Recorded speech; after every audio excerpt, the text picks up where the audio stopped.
guys should all have access to the Wormhole Townhall channel. If you don't have access to that, give me a shout. We will be using this to X up if you wish to speak about the topic that's currently going on. And depending on how many people, we may or may not be able to fit you in. Can't go forever, unfortunately. So we will be having about 20 minutes, 15-20 minutes per topic.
So if you guys don't have the role, then go to the roles channel, click the little claw.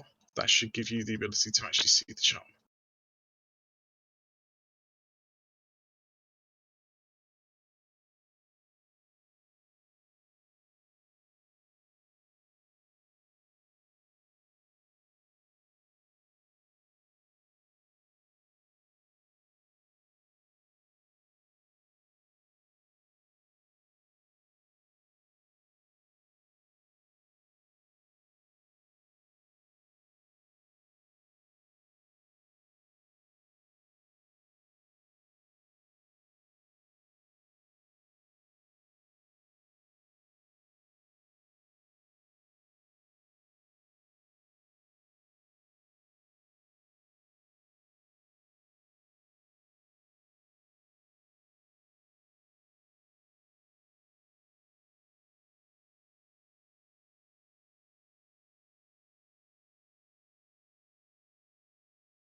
We'll be starting in a moment. We're just getting people onto here, making sure pings go out, and at about 5 past we'll get going.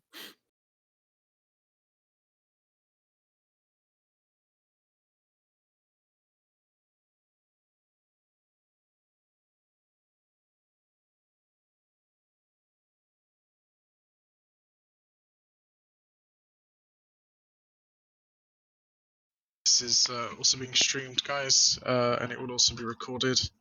So if any of you need it back or want to pass it to your own corpse, just hit me up after this.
Just another minute and we'll get started.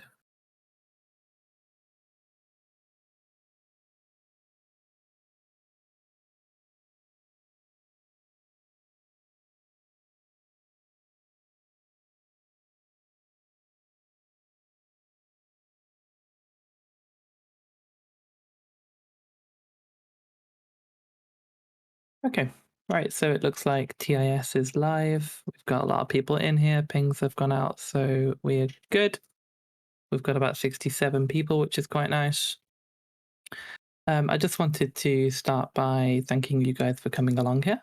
This is a bit of a departure from what you may have seen in CSM talks for the last few years. Going back about 4 years ago, Noobman used to run town halls like this, where we would have the Wormhole community at large come over to discuss various points at the time that were important to the community, to discuss balance, PvP, PvE, really anything that affects wormholes in particular or touches on wormholes with a wormhole-centric viewpoint.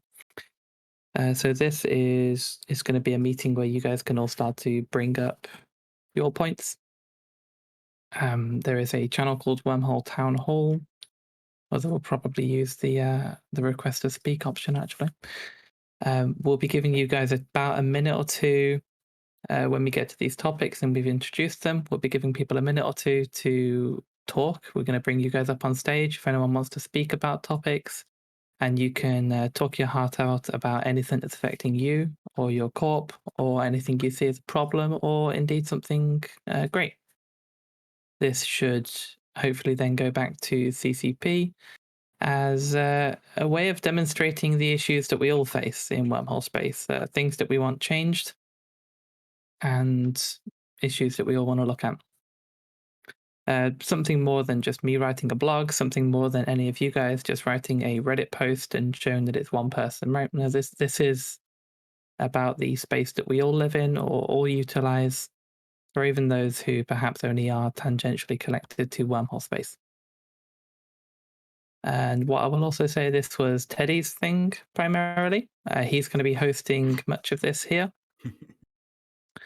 And yeah, but before we get started, I just wanted to start by introducing the CSM candidates that we have with us today. While this isn't going to be a CSM debate, they are here to provide their opinions on the various issues that wormholes are facing. Perhaps that will swing who you vote for. But like I say, it's not a debate. They're going to be giving their opinions and how they feel about different topics. To that end, we'll start with Phantomite. If you could just introduce yourself You'd briefly. come to me first. I'm Phantomite. I'm here because I love PvP. I love PvP at an entire range of different sizes, and I am continuing my holy crusade against super large groups in EVE Online and structure spam. And I feel that particularly the structure spam part needs to be addressed properly and fully in all areas of the game, every single piece of space where structures are anchorable. And most importantly, I understand that different areas of space treat structures in different manners. One size fits all doesn't necessarily work, and I think I've got some pretty nifty ideas that aren't special rules for every area of space, but that I think will be interesting to a number of you. Okay, we've got Kale Kadaru. Could you introduce yourself? Sure. I'm Kel Kaderu of Sound Mind. I would describe myself as a former wormholer. We had been in a C5 up until about a year and a half ago, and are now living out in Syndicate in NPC nullsec. So, as someone who is not really a wormholer anymore, part of what I'm interested in being here for is to get views and updated information from people who've been more active in wormhole space over the last year and a half. And I'll share my ideas, of course, as well, because I still very much care about wormhole space, even if I don't live there right now. All right, and Mark, who are you and why are you here? Who am I? Well, I'm Mark. I'm here because I thought this was a debate. So all this dirty press I got on the other candidates feels kind of silly now. Um, I am the executor of Turbo, this Turbo Feeder Glory. We're a C5 alliance living in a red giant. Been out here in J Space since 2019 in some form or another, between the corp that I'm in now and a corp I was in previously. I ran for CSM last year on the Wormhole ticket, got very close. We were 12th, and they only took 10. I make the joke constantly that if Satonia had taken his job at CCP about a month earlier, I probably would have been on CSM 16. But I feel strongly about the issues we have at hand, about the need for representation for our people. And I feel like there are common sense answers to a lot of the things that are issues for us right now. I feel like there is a strong need for better content drivers in wormholes. I feel like there's a strong need for better player retention in wormholes. And I think at the end of the day, we're all out here trying to do this thing and make a difference, because the game is better when it is more fun for more people. And that's the whole basis of my platform. Just trying to make the game as good as it can be for as many people as it can be. All right, great. So, Alaventi. Hi everyone, my name is Alaventi, and well, today I am not currently a wormholer. In the past, I was in Hard Knocks back when we lived in pauses, and after that, after I went back to K-Space for a couple of years, I came back and joined MCAV for a couple of years. I am running for the CSM because I have a great deal of experience across all kinds of spaces. And I'm concerned that CCP is going to continue to do things to one space. They're going to have drastic impacts on other spaces. So I definitely have a voice in the room to help CCP understand how a change in one area can greatly affect other areas of space in ways that may not always entirely be obvious unless you spend a lot of time living there. Great. Steve Ronickham. I think I'll let everyone knows you, but go on. I'm Steve Ronickham. I do third-party stuff. It's Fuzzwork Enterprises. I don't do wormholes. I have day tripped a few times, but that really doesn't mean anything. I'm mostly here to listen to what's important to you people. And yeah. All right, great. And then we've got Vincent Tofic Madavada. Madavada, even, something like that. Now it's perfect. Thank you for pronouncing it correctly, but you can call me Vincent, that's much easier.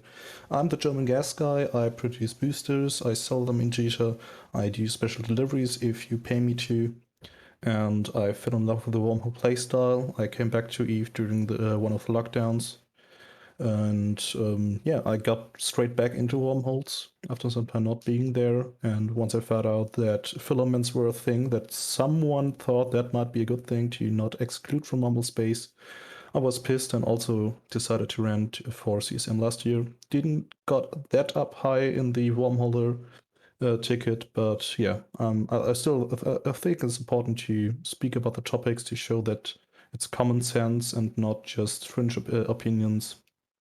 Yeah. Great, okay. And Stitch, could you introduce yourself? Yeah, I'm Stitch Caneland, so I've been living in wormhole space for about 3 years now, and I primarily fly with Tuskers, but I also do a lot of solo stuff. And we live in a C2, so we're more of the low-class area, using it more as a avenue to roam nullsec, but I also roam the chain and stuff like that as well. And for CSM, I'm primarily running more as like ship and ecosystem balance as a whole, so the whole picture. And wormholes are kind of part of that, but it's not a direct thing that I am representing. Obviously, I'd be happy to represent wormholes if I happen to get on there, but I'm not going to muddy the waters for the wormhole ticket this year. So yeah, I'm just kind of the main balance and ecosystem guy at this point. Right, and Mifune Sword God? Hey guys, I'm in my car right now. Apologies for that up front, just because I have work here in about 30 minutes. But hi, I am Afune. I am a Goon Swarm nullsec candidate. Um, Unfortunately, not running under the actual Goon Swarm ballot, so don't take that into account. Just where I live in space. I don't have too much experience with wormholes other than using it for travel across New Eden. So I'm here today just to kind of not only learn a little bit more about wormhole life, but learn about how the changes of the past 2 years have affected you guys, and trying to help be that voice towards wormholers, poshing people, just kind of all the other different groups of Eve, and how you guys are feeling about your own mechanics and way of life. Awesome. Okay, so that's your CSM members with us here today, guys. Like I said, though, this is primarily a public event. It's for you guys to give your thoughts on topics. And with that, I'm going to hand over to Teddy to start the first topic, which is going to be about the history of wormhole space.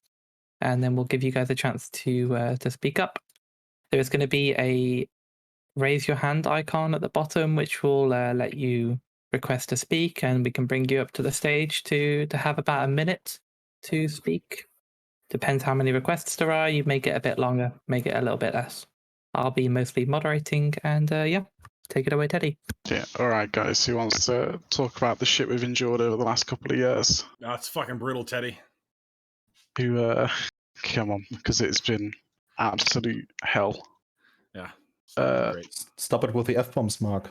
Oh, you're right. Sorry. Remember last stream. I forgot we were streaming. You're right. My bad. So, at least from a Foxholer, like, low-class perspective, Surgical Strike kind of screwed us in the ass. It pretty much led to the death of my own high-class corp, to the point where I then merged into Foxholders. Mm-hmm. It was kind of crap. I think everyone can agree. Yeah. I would honestly say that the the half reversion to Surgical Strike probably wasn't enough, and that more needs to be done. Marauders probably shouldn't have had the plate bonus. But yeah, throw your crests up if you want to add anything, say your piece, etc. Do you want us to throw our requests up, or other people throw the requests up? If you wish to talk, Mark, you can talk. I was gonna say I don't think I have a button for it. I mean, it's one of those things where the issues plaguing JSpace have even though the change happened, right? Like we got bulkheads, the bulkhead change, we got some of those resistances back. We didn't do anything for faxes, and the change has resulted in a big shift in the meta, but the ecosystem out here had already changed up to that point, right? Because so many people had left. I mean, it's no secret that the number of active groups are so they're so much smaller. I think as a whole, there are just fewer groups out here, and even the groups that are out here, the membership is has been lessened over time, either by people flaming out or feeling like they've been disenfranchised from the game. So the bulkhead change feels a little bit like a pittance, oh well, you wanted something, so here's something, without addressing the larger issue of the game has changed in the last year or so, and if we want to make adjustments to it, you have to take into consideration the changes that have happened in that time. Yep, couldn't agree. Right, Nicholas. Great, we have to bring him up. Just invite you up. All right, Nicholas, if you could just introduce yourself briefly and say what you want to say about the recent history and updates in wormholes. Okay, so hi. So I'm Nicholas Kirk, Walter Kirk, Eve Kirk, lots of Kirks. Many people may know me, many people may not. I have started my career out in demonic, one of the first Wormhole alliances, so I'm an old Wormhole player. What I would like to see here today is Wormhole changes, not ship changes. It's like we're here for Wormhole chatting, right? So let's talk about Wormhole changes.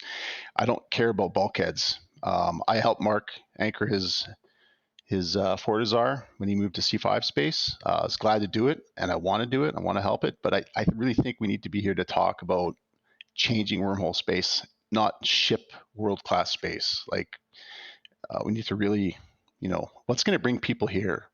That's all I gotta say.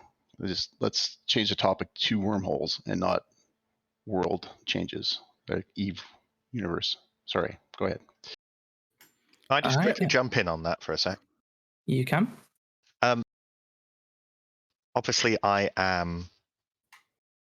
It should be very obvious that basically all of us in this channel are campaigning for the CSM.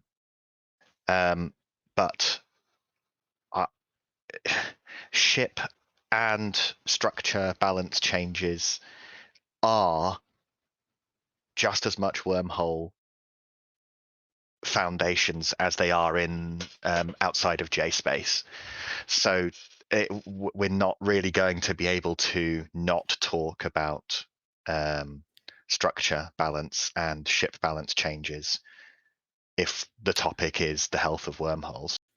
Well, I think part of it too is that you have to consider when we talk about changes to the game, right? You have to be more comprehensive about the total ecosystem as opposed to just any one facet of it, right?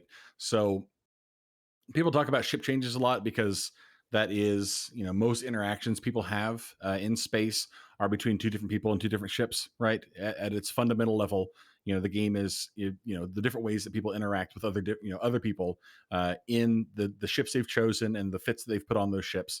And so that is at a very base level, that is what those conflicts are about. Now, the settings that those conflicts take place in, the factors that are sort of third party to that play into it, those are all relevant and important, and that's all part of the larger ecosystem picture.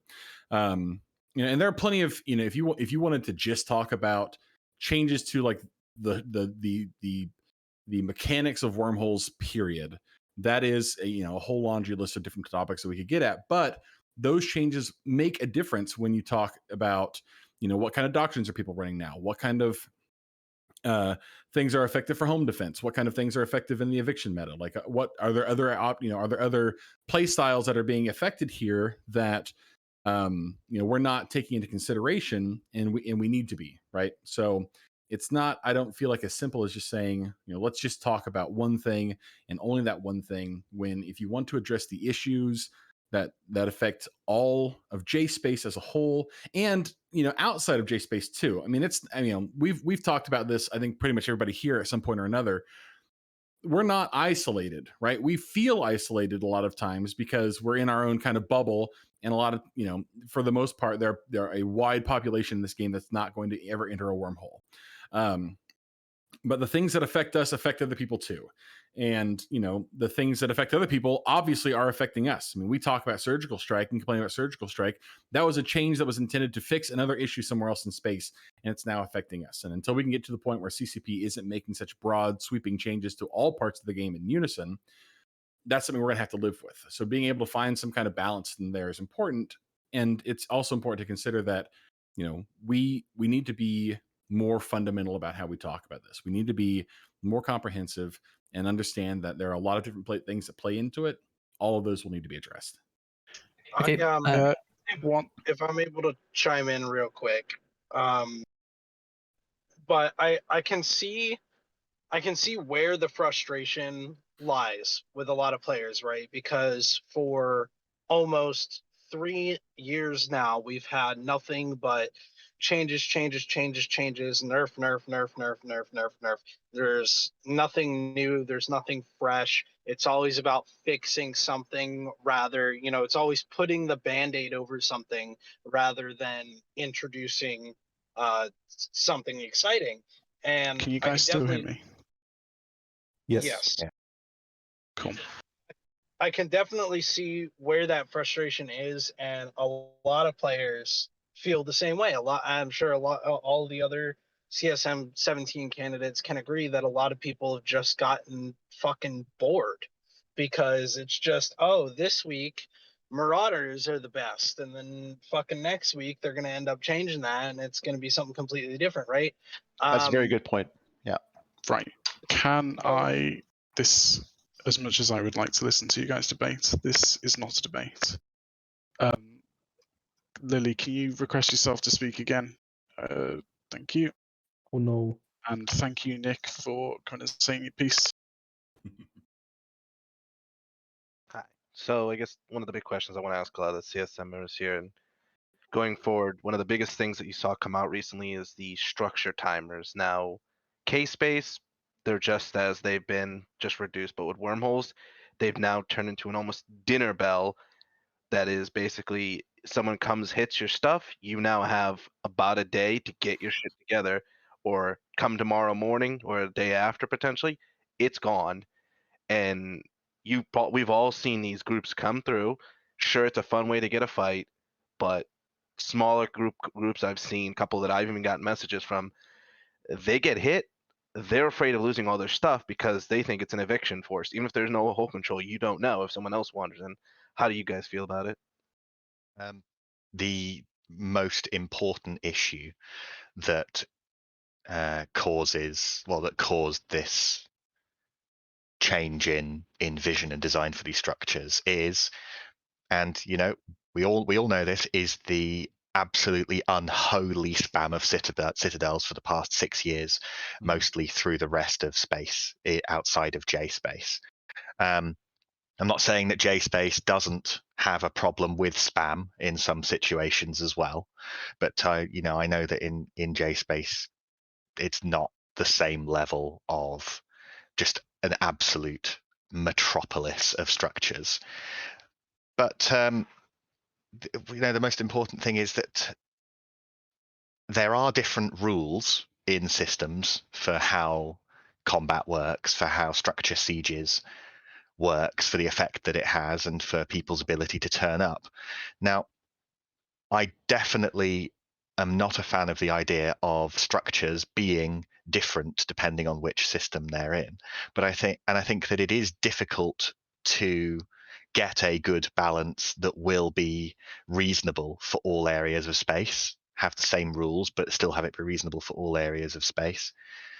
But personally, I think that the answer to this is a two-tiered type of structure locations. Like something that I've been considering for the past few weeks is the idea that, for instance, let's take the Astra House as the example here. Right now, we've just gone through a series of nerfs of the defensive and capabilities of Upwell structures. Can we give And you 30 more seconds, Phantomite? Sure, yeah. I think that the ideal answer for this is to have two places structures can be anchored. One place is anywhere, and those structures are going to have terrible defensive capabilities. And I think that the other place should be a few limited, predefined spots where structures can be much stronger. And I think that would help in wormholes a lot. All right. Great. Thank you, Lily, for raising that point. Cyrus, come on in. Could I maybe just have a little answer to that? Not to bully Lily, actually. It looks like we lost Cyrus there. No, oh, sorry. Okay, Okay, if I could just say something real quick, just going forward with the topics, by the way, for any of the any of the people who come up to the stage, if you do want to ask any questions of a candidate, if you could name the candidate, please, just to make sure that we keep things short. It's not intended to be a debate, but the CSM candidates are here to give their thoughts on specific topics. Wins in the essence of time. We'll come back to more structures later. We have it as a specific topic, okay? Sure. Cyrus, I'm going to give you a minute and a half from now. Sure. So I guess from my point of view, the way I see wormhole space is there's two reasons why people come here in the first place. One is PvP, and the other is the income. Now, the reasons why people may come or go in terms of PvP is going to change depending on the PvP landscape in the space. So lots of people have been complaining about surgical strike and faxes and stuff like that, and that obviously has to be balanced against the rest of space. And the other is the income generation, and how those two tie together to make wormhole space more alive is going to be very important, I think, for the future of wormhole space in general. So, for example, people have said that when moon mining allowed for all types of mineral, or made it more profitable for people to mine in wormholes rather than other parts of space, people really came to wormholes, and that gave a lot of content. When people were able to use a very well put together fleet containing different capital ships, where ships were not going to be volleyed off grid because the resists were so low and because the DPS from other ships were so high, I believe the PvP landscape in wormhole space was very vibrant and fresh. So I think focusing on those two topics to address the difficulties that have been going on in wormhole space is where we're going to see the most success in helping wormhole space recover from where it's gotten and turn it into something that we all greatly enjoy flying in and get more people back into wormhole space. All right, cool. That's about 1 minute and 3/4. Thank you very much, Cyrus. I'm going to drop you back down again. Next up, Victor. After Victor, we're going to have a shift to a new topic. So, Victor, your thoughts on the changes in wormhole space recently, the last year or two? Yeah, I mean, like from my perspective, right? Like I used to be a member of Hard Knocks, and I used to FC for them, right? So more like high-end wormhole space PvP. I mean, it's obvious that like surgical strike and gap changes have been very detrimental, right? Like for example, for me, I took a long break from the game because heavy armor brawls were what I kind of played the game for, and those just died after fax nerf and surgical strike. But I also feel like a big thing, like a problem with wormhole space, is that like until now it's been a very like most fights that happen in wormhole space, like brawls, were like honor fights, right? Honor brawls, and they're still fun, but I feel like there's a lack of like organic like chances for PvP escalation other than really evictions, right? Because other stuff you have like you can gank people on the side, but it's just a farm. Most of the guys is gonna die, and there's nothing fun coming to that. So how do you guys feel about like, for example, the buff chain idea, where instead of like small sites that are very safe if people run solo, you have bigger, harder sites that force people to go in there with a fleet, right, through a gate, so it's limited to numbers, etc., which really is a big like driver for organic PvP engagements and buff chain as people fight over those sites to be able to make that income. Was that a rhetorical question, or was that aimed at it was any of the candidates? Actual question, right? Like, which candidate are you aiming at? Anyone really? I mean, mainly like the big wormhole candidates, right? Like Mark and Stitch. Well, we've heard a lot from Phantomite, so Mark, if you want to pick that up. Yeah, I mean, so from a basic point of view, I see and I want to kind of couple this with what Cyrus said a moment ago too. I think the important thing that we need to maintain going forward is that the potential content drivers for JSpace have consistently been areas where there is a chance to make a big amount of money, right? I mean, right now, we've complained at length over the last couple of months and years about the fact that the biggest content drivers outside of eviction content and timers are crabs, right? Because crabs have the big money and the big kill mails, and the reason they're there in the first place is because they want to get that big dollar in the first, themselves.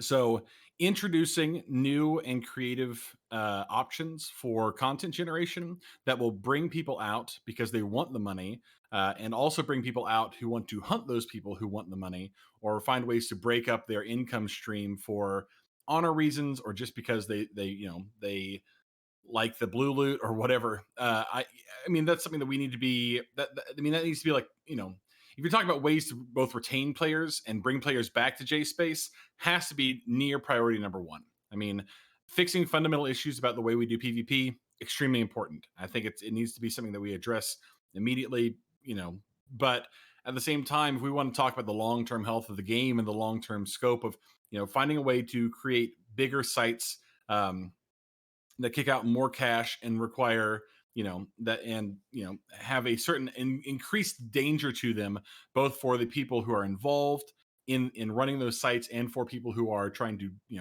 go after those fleets. and other things that you can, we'll talk more about this later too, because I know this is a topic that's going to be coming up. Other structures, things you could implement inside people's homes that they would be, cause them to fight over because of their value. Those are things that we need to focus on. And it's the fact of the matter is, JSpace is the most lucrative part of space right now. If you are a solo player, if you're a group of players, you can make a ton of money out here.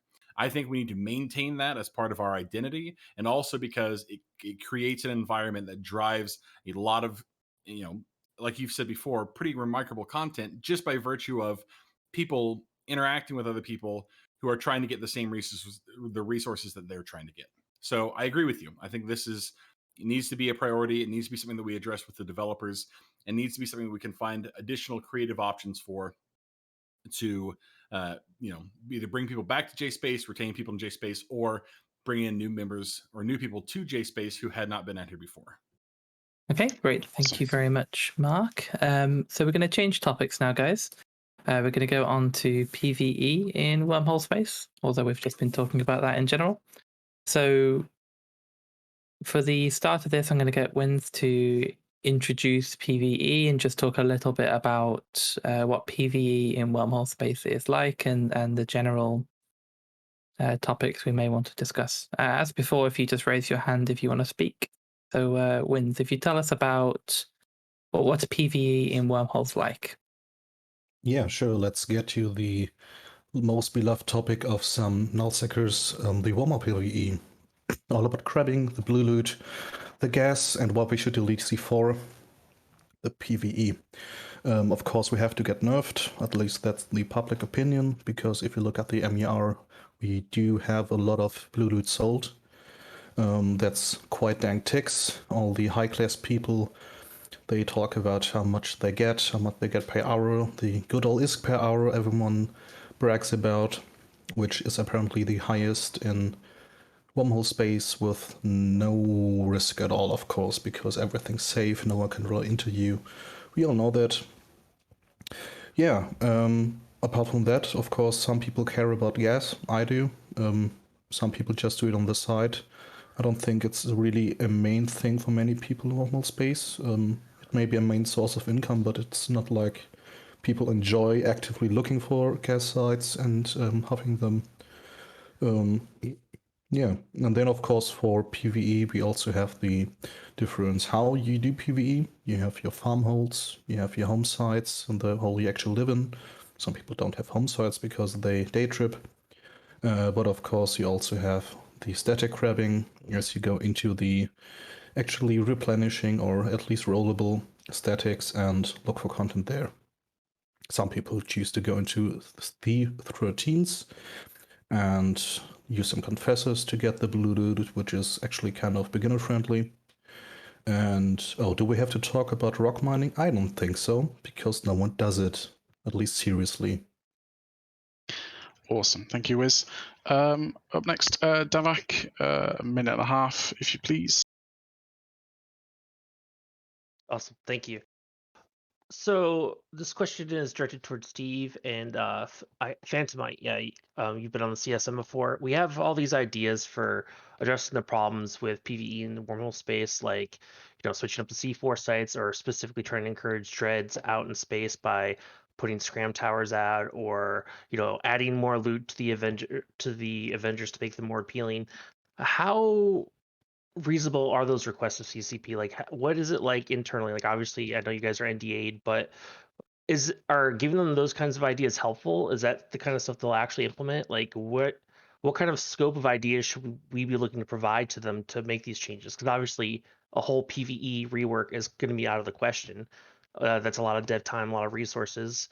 Like, how do you think there's a possibility of them actually listening to this, or is this kind of just in vain? Thank you. I'm going to throw this one to Steve, because you've been CSM for what seems 5 like terms, eternity. yeah. Not for the last 2 years. But yeah, it always comes down to a dev team having the time to go and look at stuff. So yeah, the smaller scope stuff, like adding something to a loot table, that is probably fairly easy for them to get done. changes like adding things to specific sites, those are a little more troublesome just because the tooling for doing stuff with sites is apparently an absolute fucking nightmare. But yeah, it's always going to be beneficial for this kind of stuff to be around for CCP to know about. It's all effectively low-hanging fruit, but low-hanging fruit is kind of stuff which is easier to get done. It's not nice that you can't get something bigger done, but having tables of, we would like you to do this list of stuff, any of it, please, it's always useful to be able to throw at people. Awesome, thanks, Davak. Phantomite, do you want to add anything, or do you pretty much agree? Yeah, well, I've been on the CSM for 1 year, and given that it was, I've been on for 1 year, so I had to learn how to interact with CCP, and I felt that by the end of it, I had figured out the right ways to present evidence, possibilities, pain points to actually get them to start paying attention to certain things. I was told in my run up to CSM 15 that I was told not to bother trying to get CCP to even bother looking at any significant changes to infrastructure, to upwell structures at all. I was told by people who said that I just wouldn't get listened to. I was told by people in quite an angry tone that I shouldn't do it, which should tell you a lot about the kind of people and their interests.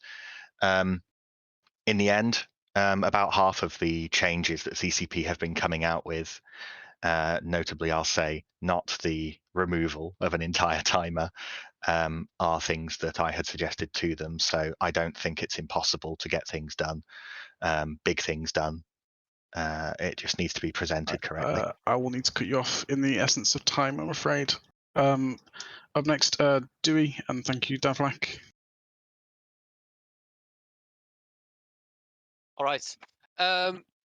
This is. I'm sorry about the noise in my background. I do not have a different option. But Vincent, you said that rock mining is not something that is done in Wormhole. I think maybe that's something that could be worked on and be a very good content driver, as with the new changes to the siege mechanics. Maybe that is something to look forward to. I just really wanted to have said that. Awesome. Do you want to retort, Wiz? Or perhaps he's AFK. I will if you want. Go ahead, Mark, if Wiz is Cool. AFK.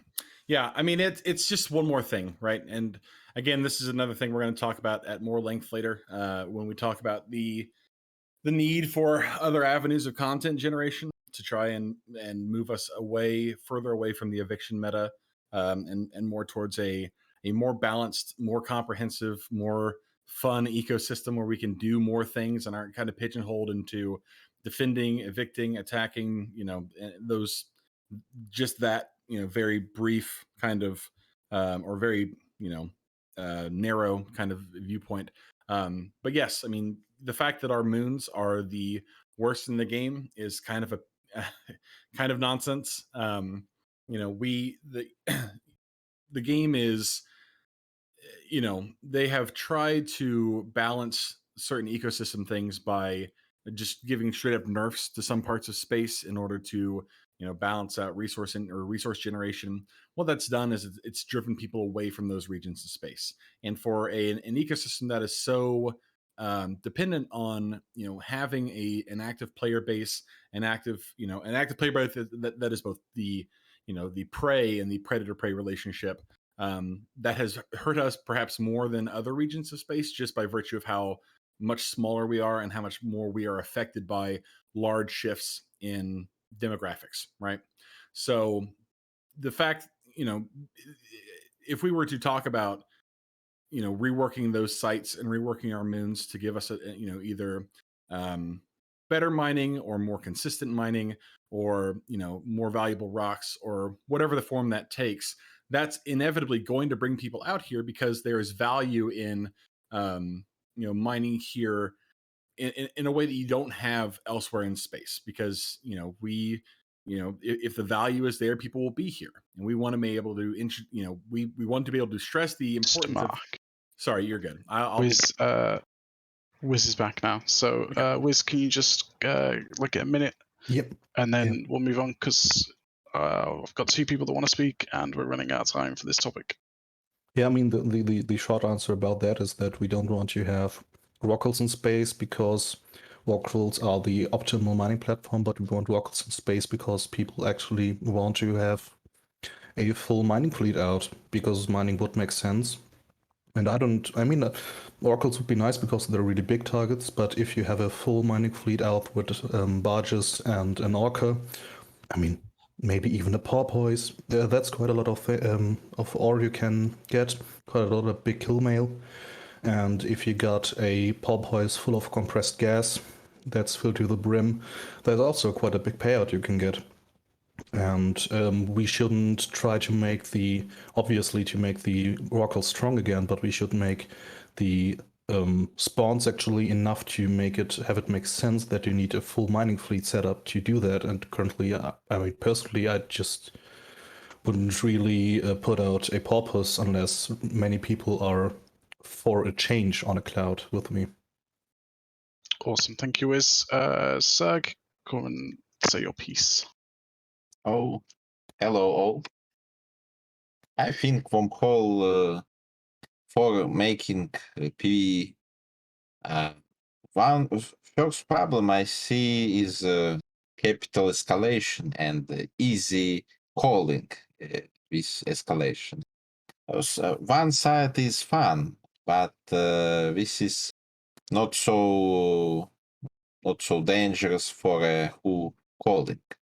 Need think about how to change this, not hurt who like drop memes or and for who farming in the wormhole in C5 or C6. Maybe need add some interactive. Maybe need add some NPC to wormholes or sleeper mining memes in a mining space for give not so empty wormhole space, but also need to think about how to make difference, good difference, than use sub capital. Good ships, Marauder and capital ships for giving more ISK and ISK reward, ISK danger reward. Gonna need to cut you off, Serg, in the interest of time, I'm afraid. But thank you.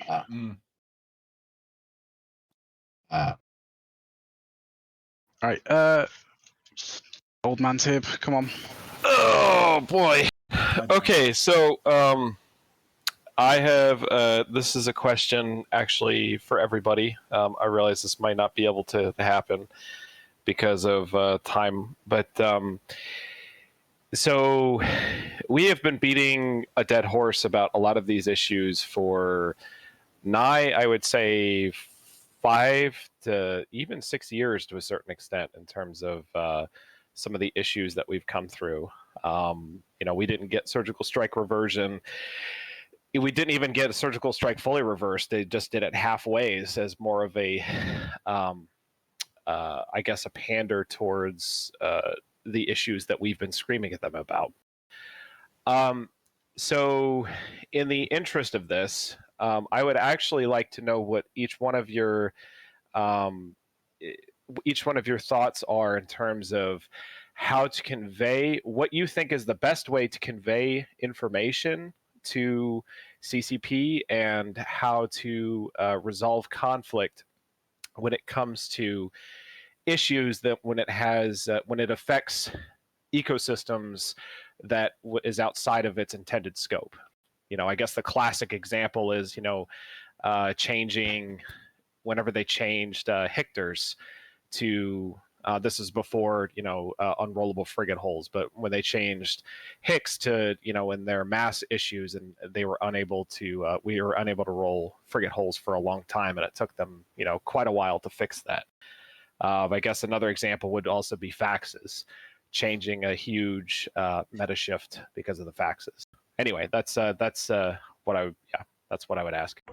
So I would I'll go through what I've experienced already. So anyone not aware, I've had a few things implemented in the game since 2015. I know 6 to 7 things so far. So and that's just through Reddit posts. I haven't been on the CSM or anything like that. The main things that seem to get through the CCP are things that historically we've seen in the past that have worked, or at least as how they've balanced the game before, or how they've made changes to the game. Things that are relatively simple, things that are again straightforward for them. And as far as balancing or arguing changes for wide areas of space, it needs to be primarily based on facts. Numbers seem to help a lot. So if you're trying to provide an example, say, hey, this is wrong, or it shouldn't be this way, you provide the initial numbers of saying, this is what it is now, this is what it needs to be because of X reason. And as far as like the Hick changes and fax changes, I think the issue there was that we just didn't have a subject matter expert available on the CSM to say, hey, these things are going to happen, or maybe they just weren't loud enough to say these are going to affect other spaces than just the area you're targeting. Awesome. To add, yeah, definitely. And numbers are what you use to wave at CCP, and having someone who can. You want someone from Wormhole space on the CSM because it's useful for we're going to change this. And then someone going, but yeah, you need a subject matter expert for that, because I've got no fucking clue about a great deal of this stuff. Like the Hick change, yeah, it's not the kind of thing which is immediately obvious unless you're building holes. Yeah, Right. in my notes, we are the one space that is most different, I think, to others. We always seem to get the short end of the stick because, mass. Who needs that? Oh, yeah, we do. And yeah, every time we touch that, basically, we just get it wrong.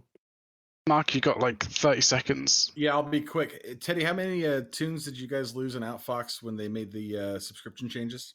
Probably about 100. Yeah. Yeah. I mean, CCP is financially driven, right? Like they're at least more and more. It's become obvious that they're trying to meet a bottom line, and they're making changes to the game to try and meet that bottom line. The fact that they rolled back the subscription changes even a little bit so quickly is a sign of that they are now in kind of a panic mode because things didn't work out the way they wanted them to. It just needs to be a realization. We need to be upfront and frank with CCP that if they want to bring more people out into space, they have to do things to make the game more engaging for more people.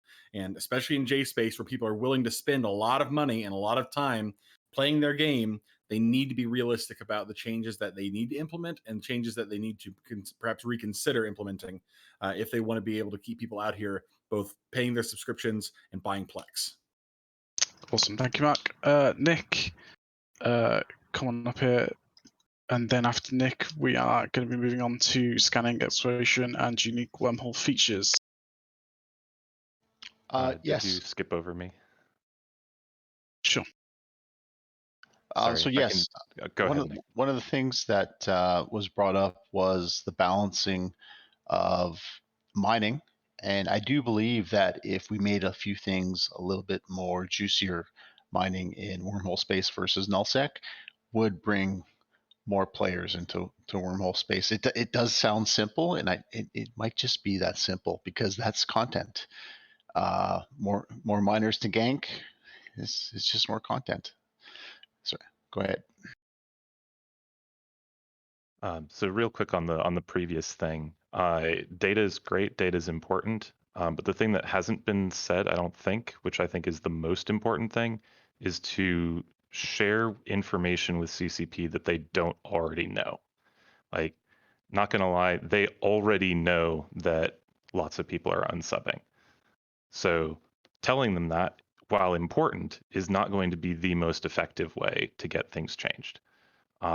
You're looking for things that they don't already know, things that they haven't thought of. So it's really like the unexpected things. look for side angles into issues, things that they would not already have considered, and that's where you're going to find the most success, I think. Awesome, thank you, Cal. Wiz, I believe you wanted to say some stuff on the scanning side of things. Go ahead and next up, guys, if you want to say your piece on this shit too, and then we'll move on to the next one. Sure, let's get to the next topic. Mass. I want to scan and count mass. All the things special about wormholes. There have been many hot takes in last year's election campaigns. Talking about wormhole generators, mass manipulating structures and modules. Very many weird things were proposed. I don't think they had that much success, but we heard you here if they do have. Do we want to change? Do you want something to change? I think we're pretty not really happy about change. The Orca and the Porpoise could have been changed, but were then removed. Could have been different kind of rolling. Apart from that, nothing much happened.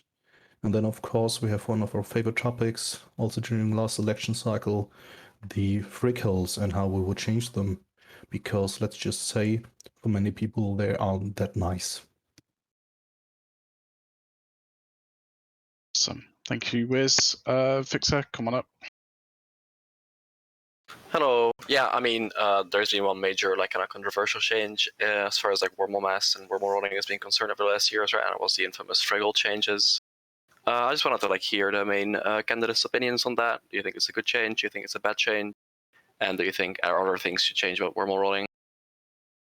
And like elaborate why as well, please, right? Yeah, I mean, high sec rolling or high class rolling, the fact that that was brought back into balance is good.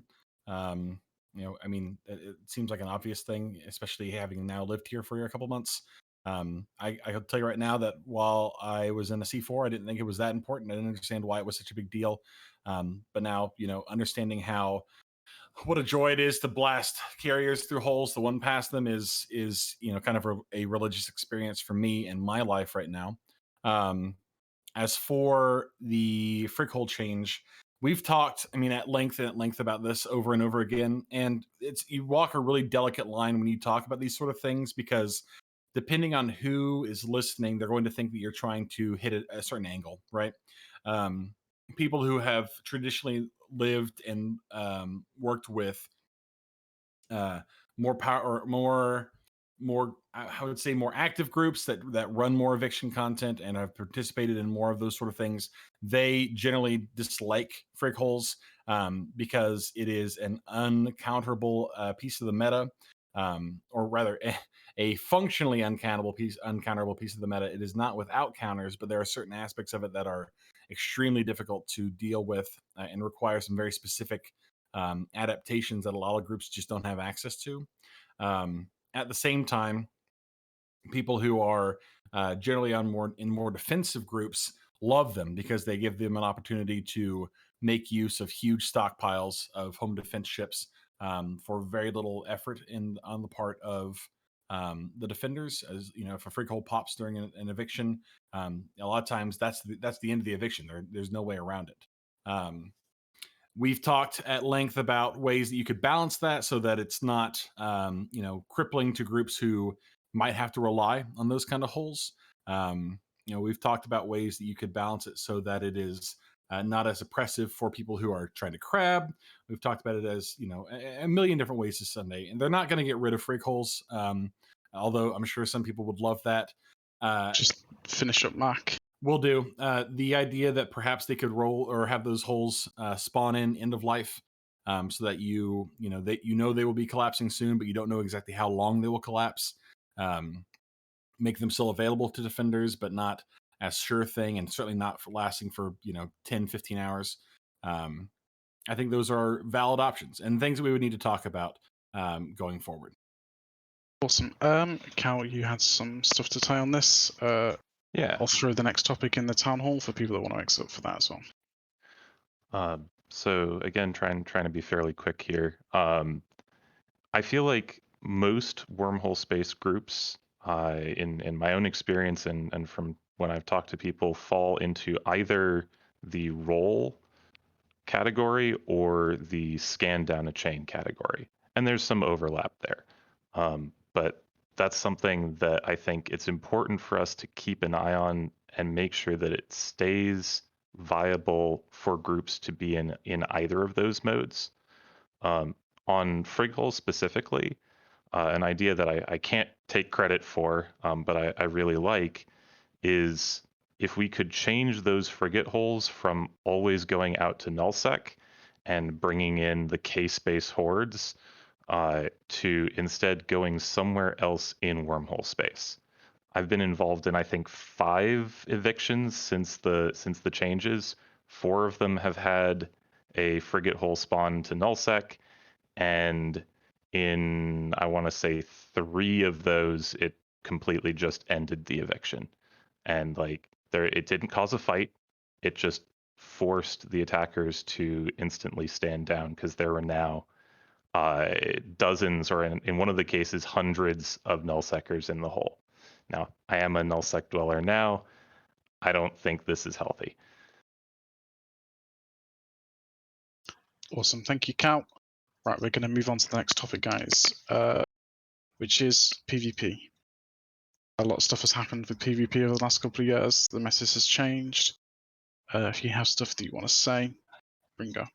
But I believe to kick off, Alvienti wanted to say some stuff. Yeah, so I'm going to do a real quick introduction for Wormhole PvP. I want to say that one of the things that attracted me to Wormholes was the PvP. You know, I moved back into Wormholes because I was tired of being dropped on and siloed on in K-space. I love the mass mechanics. I love that there are finite limits, except in the cases Cal pointed out, with frigate wormholes to the number of people that can join in on a fight. I think wormholes have genuinely some of the best mechanics for PvP. And it's unfortunate that in some cases, ship balance, such as in the cases of faxes, have really gotten in the way of that being realized. Cool. Right. Does anyone have anything they want to bring up? Otherwise, I'm going to go into a rant. Oh, is that so? Cool. So, I do quite like PvP at the moment. However, I am a dirty fucking low secker. Not low secker, low classer. Trash. Yeah, pretty trash. As I mean, we are Foxholers. Sorry, I hot mic'd. I don't know what that was about. My bad. But yeah, I'm pretty satisfied with the current general aspects of at least low class brawling. Not massively loving the state of Marauders Online. I feel like they are pretty overtuned, and the Marauders patch could probably get balanced down a bit.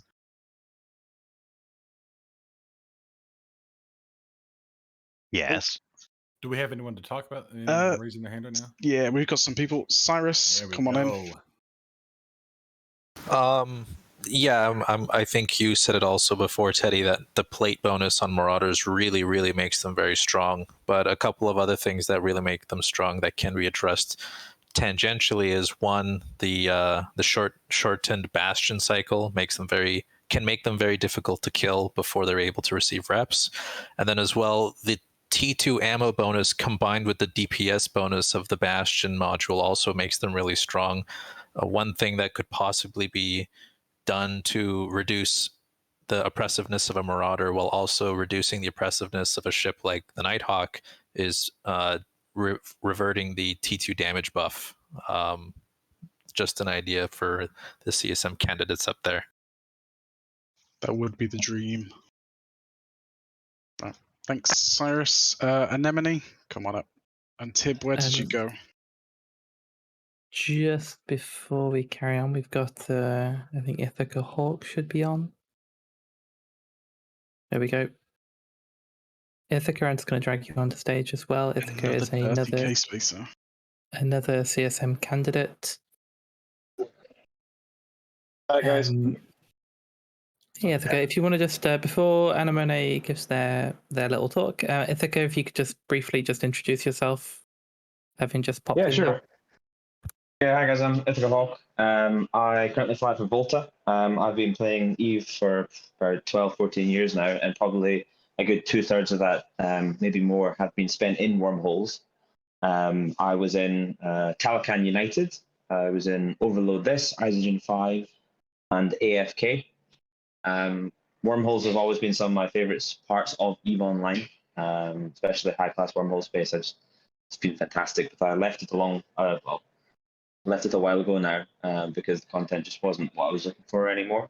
I don't market myself as a wormhole candidate, but I do say I'm wormhole aligned, and I would love to see strong wormhole representation on the CSM this year. I think it's really important for wormhole space to be acknowledged as its own space and balanced for accordingly. So thank you for having me. Apologies for my tardiness. That's all good. Thank you very much. Anemone, this is the wormhole PvP topic. You've got a minute and a half. All right, thank you. So one thing I do agree with is that paladins, I mean, marauders in general are overtuned, especially paladins, because paladins go burr. Was in a Laser Hawks fight recently that showed that really well. But one thing I do love about wormhole PvP that I think it should be increased in priorities is the vast amount of roles that we see here in wormhole space compared to nullsec. In nullsec, you basically fall into one of three groups: special snowflake, F1 monkey, or tackle. Well, here in wormhole space, we have E-war specialists, we have boosters, we have FCs, we have Logi and everything. The roles in wormhole spaces are a lot more diverse that we can use in PvP fights, Balgorns and all that stuff. So that's something I would like to continue to see pushed forward, is those unique roles that we can see in wormhole PvP that don't work in those N+1 nullsec fights. Awesome. Thank you. Come on, Tib, you old boy.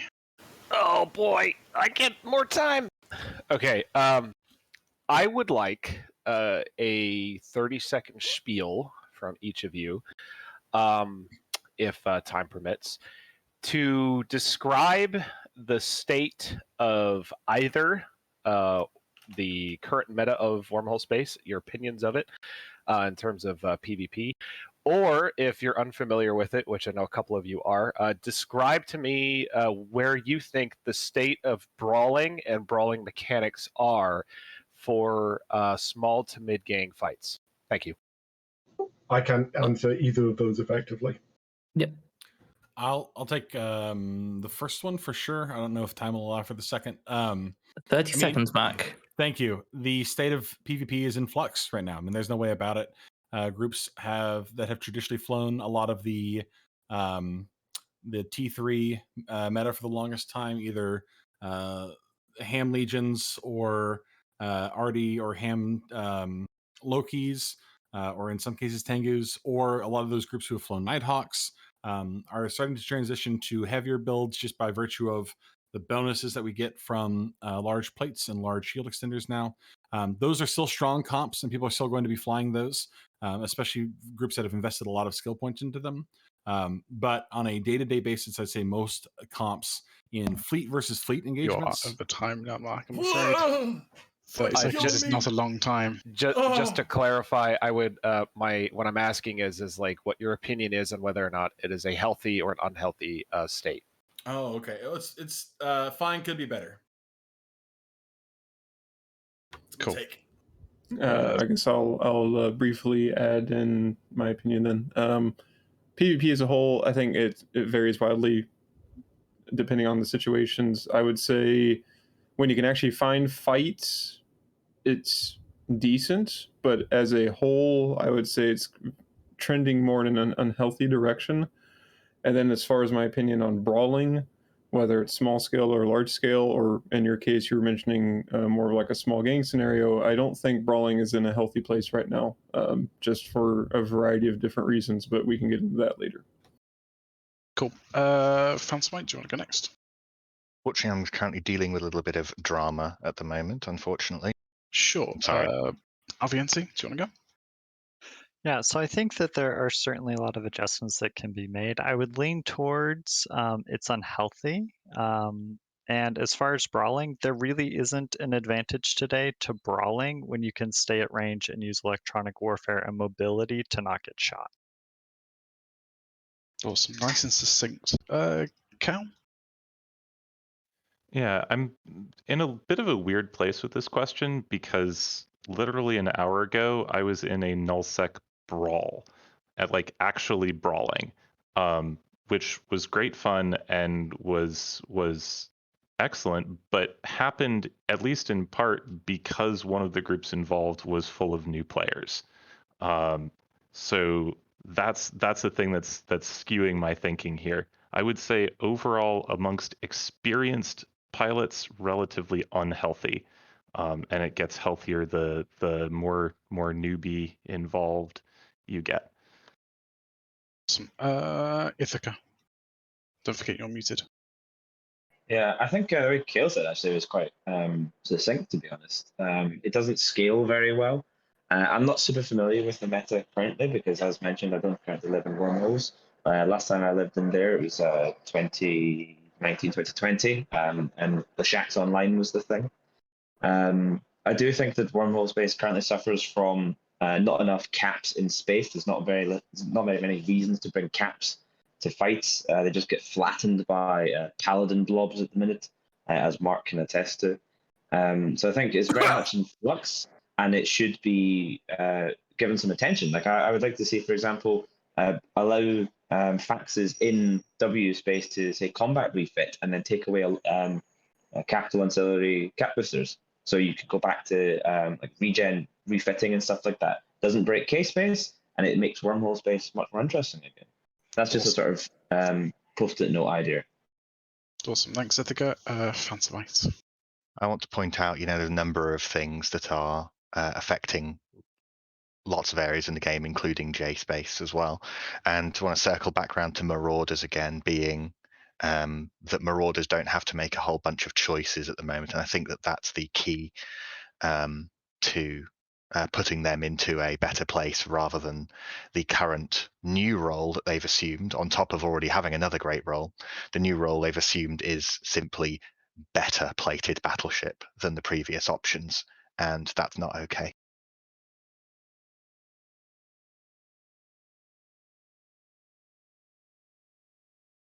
Awesome. Right. If no one else wants to come and say their piece, we will move on, and we will to battleships and balance. I believe Stitch, you wanted to bring some stuff up for this. Yeah. So we'll kind of keep with the theme of time here. Obviously, we've been kind of hinting and poking at Marauders and how they're faring.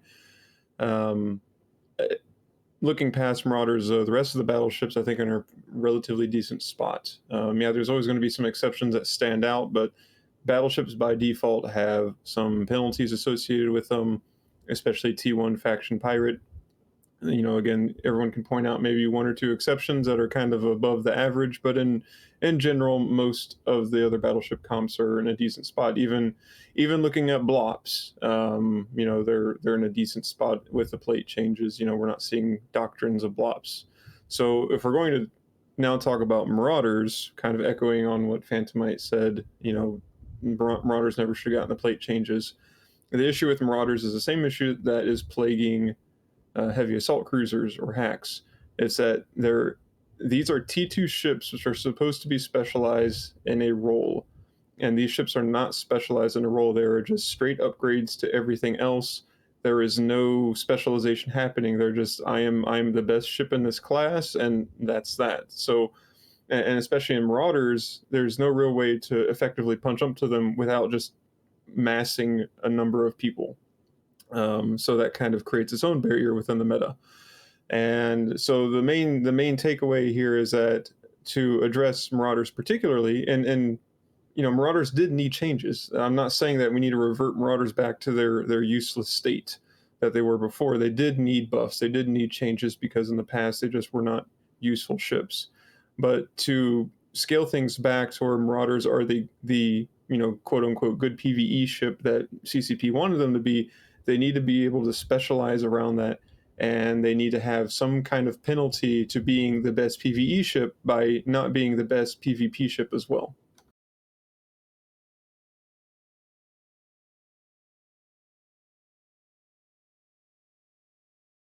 Awesome. Thank you, Stitch. Drac, get on. Yeah.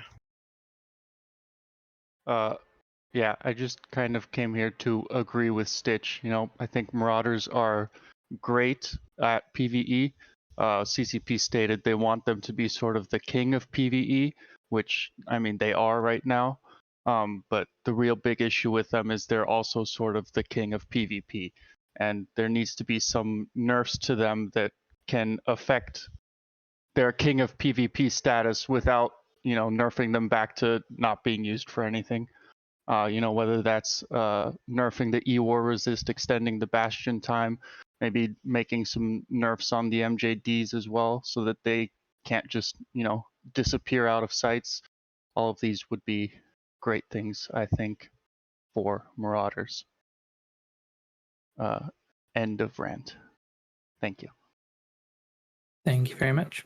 Good job. While we Phantom wanted to just make a comment. Very brief one. I think that several things need to change, but one thing that I'm trying to figure out and discussing with people is if it's a good idea to recommend that in Bastion, Marauders can't use any form of E-War, including tackle modules, so that they have to have some form of another ship to assist them with that. Cool. Mark, I believe you wanted to make a comment as well. No, I was just telling Drac hi. We're good. Oh. I mean, I have too hard. Yeah, sorry. I'm gonna beat his ass later. No, I mean, I have a bunch of different things I could say about this, but I think a lot of them kind of fold back into, you know, issues with, or the more general issue of sweeping changes that have affected things that maybe they did not consider. I mean, this is a systemic issue. It's not something that's new, and we've talked about it.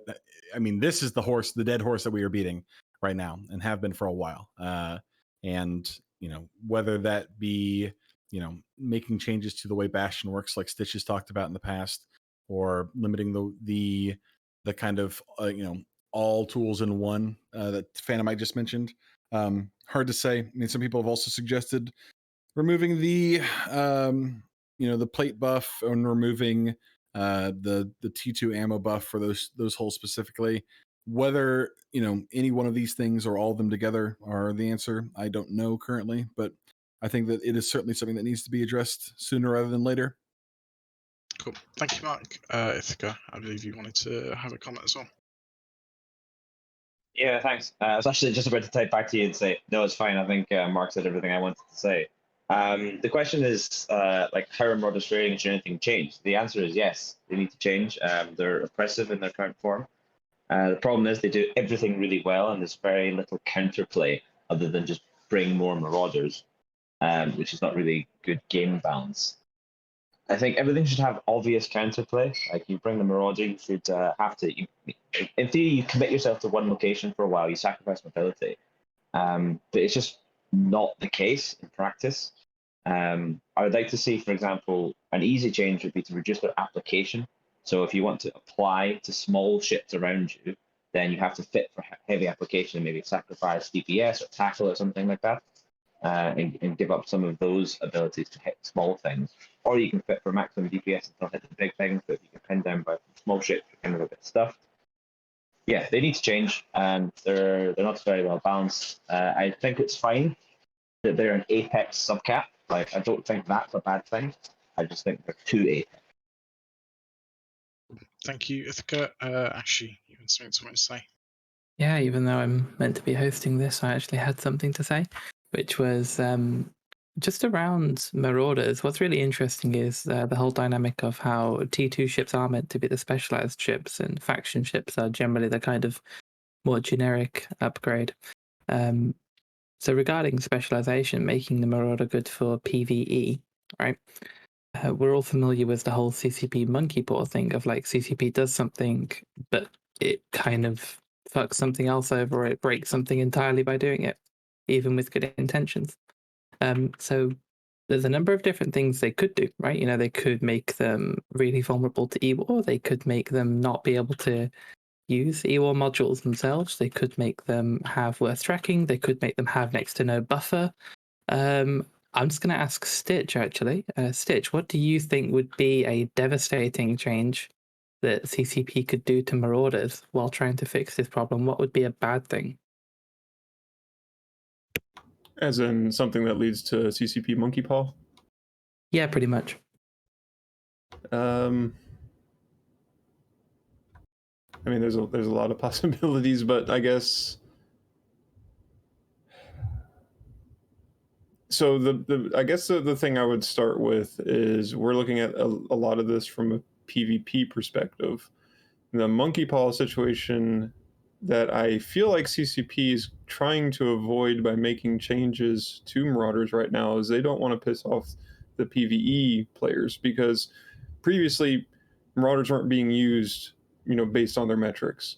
Now everyone's using Marauders, and especially in the beginning when they changed them, I feel like a lot of their metrics were showing, oh, there's a bunch of people in HighSec using Marauders now. There's people in Anomalies using Marauders, or in Escalations, and now we're seeing them being used in C5 space, and that's great. They're getting used again. Everything's all hunky dory.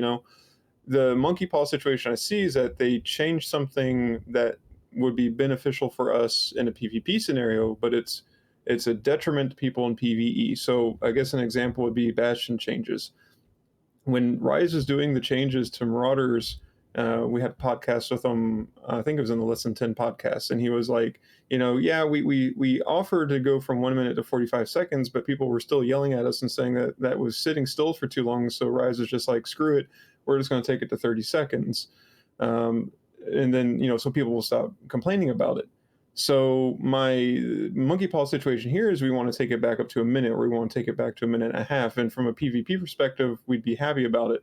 But from a PvE perspective and the metric side that CCP cares a little bit more about, is then a lot of PvE people might stop using them, or they'll continue complaining about them, and then CCP will do some kind of reverse core situation, and maybe they'll try and split the difference, and then we're back to square one again, where now we still have Marauders that are bastioning out in 45 seconds or something, and it doesn't really solve anything, and just ends up pissing everyone off. Awesome. Okay. We don't have any other speakers, and we still have a bit of time on this topic, so I'm just going to ask another question to Mark this time. Mark, regarding balance in wormhole space, other than Marauders, how is the situation? Nighthawks. I mean, Nighthawks were the obvious tipping point, right? Because of the kinetic bonus. They are a platform that does a lot of things really well, and they fit inside of fleets that support them really well, right?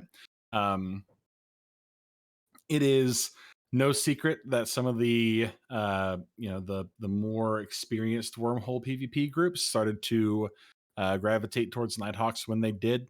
Hawks has flown them for as long as anyone can remember at this point. They are a great platform, especially inside pulsars. They're really, really hard to beat. They and that shift, I think, they were a great command ship kind of mainline for a long time, even before the surgical strike changes, and surgical strike just compounded that issue, right?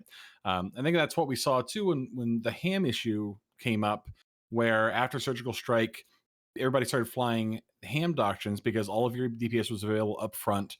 Your DPS applied perfectly within a certain range, and that range was generally considered the optimal brawling range within 0 to 16 kilometers, and you don't get the same thing from neutrons or I guess ink blasters, period, because of those limitations. So and it was a skill set that a lot of people already had access to because they liked enjoying other kind of doctrines that use the same stuff. So it was that to me was natural that it got to that point. Now, is that healthy? I'm inclined to say no. I have enjoyed flying. I mean, the Nighthawk was one of my favorite ships for the longest time, and I still like flying it. I think a lot of people would say the same thing. Do they need to be tuned back? Hard to say. And again, I mentioned this earlier when we were talking about the meta shifting over time. That's one effect of that, right? Where now that we've introduced this huge new change, people are changing, their doctrines. They're changing, guys are skilling into things that they maybe didn't have skilled previously. And whether or not, that's going to be, these things are still going to be meta oppressive in the next couple weeks, couple months, year or so, is honestly impossible to say at this point. Anyone who's telling you otherwise is lying. So I think the better option would be for us to take a step back and say, what other ships or what other doctrines are not getting that same kind of attention right now, and what are things we could do to give people more options currently. I have said for the longest time that I don't really like the idea of breaking ships if we want to adjust the meta and making them worthless. Because in a lot of cases people like flying them, and if you break a ship and make it not worth flying anymore, sometimes people just they don't find the game as fun, and that eventually leads them to a point where they feel disenfranchised by the developers and by the game itself. So we've whined about the Proteus for the longest time. The balance changes to the Proteus recently didn't really quite do enough, but I tried. You did. Listen, it was not bad, but it wasn't. That's the kind of thing where I know people who love and swear by the Proteus, and the Proteus is not alone in this case, right? There are a lot of different I think you'll ships. find the Proteus is fucking busted with web drones. Okay, I tried to get plus 200, but they only gave it plus 100 on the hybrid. In one very specific recent situation, the Proteus was absolutely fucking busted. And outside of that situation, it has had less than optimal showing in most fleet fights. So, and she's now posted the link. Very good. Anyway, I guess the point I'm trying to get at here is that yes, there is a big meta shift happening right now. I don't think it's, or I think it's too early to say whether or not the previous meta strongholds, that being the Legion, the Nighthawk, the Loki, the Tengu, the DNI for some fleets. I don't know if it's or the Damnation too. I love the Damnation app. That's another a huge deal for a lot of groups, just because of how much survivability it has on grid. Whether those things are going to stick around in the face of the new battleship doctrines that we're starting to see, it's hard to say. But when these things are shifting around, I always think like, what are some other things that we could be introducing to the meta to, or other things we could be making more meta competitive that aren't currently competitive right now. Awesome. Thank you, Mark. welcome. Jadek, I believe you wish to come and have a speak. Hello, I'm Jadek of Incorruptibles. Came to play EVE online after Dust 514 shut down in 2016. Our group came from Dust and has been living in various wormholes for several years now. We were living in a C4 Wolf Riot and got our unanchoring timer interrupted on the 6th day by a couple folks shooting our shield in an off-time zone. Had no damage cap.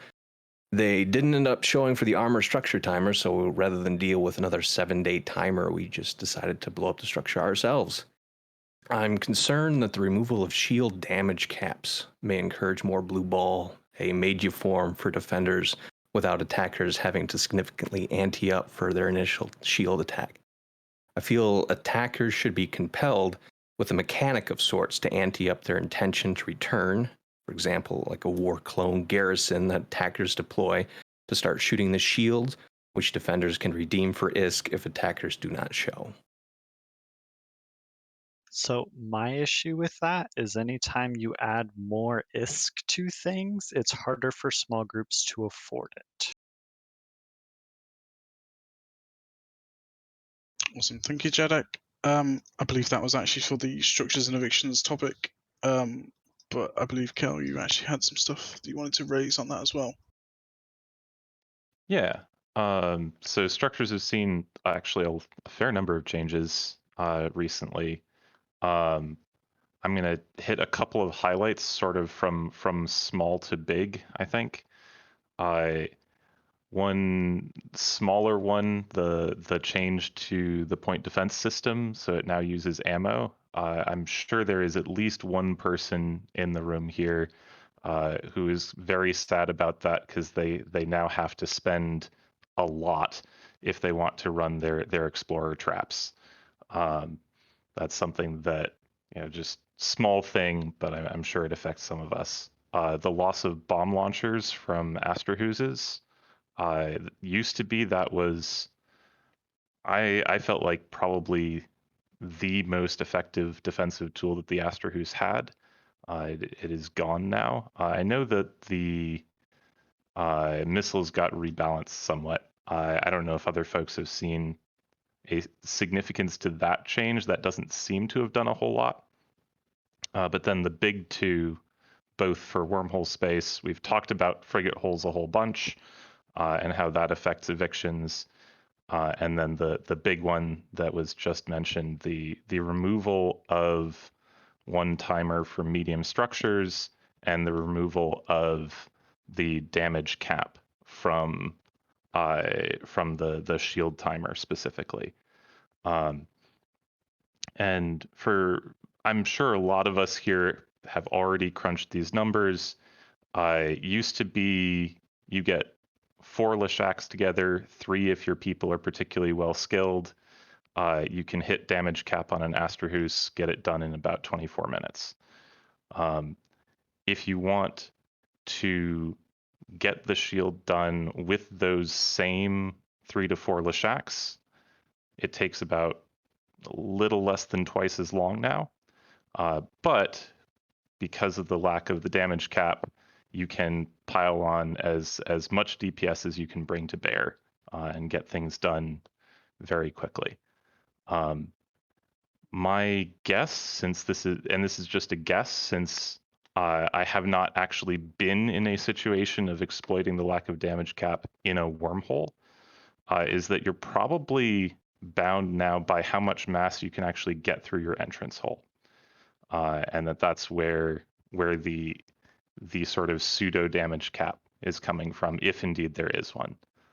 I know I'd be very curious about people's experiences of how fast people are practically actually shooting those shields, because I don't know how that actually plays out. Yes, so I'd love to hear.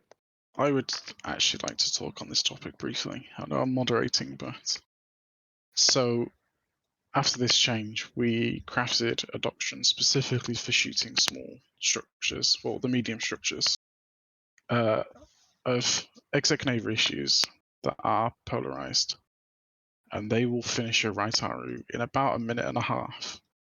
They'll do an Astra in about 5 minutes, and then those corps have to be on like full alert because some of them have then lost their Astra, lost their right arrow a couple of days later.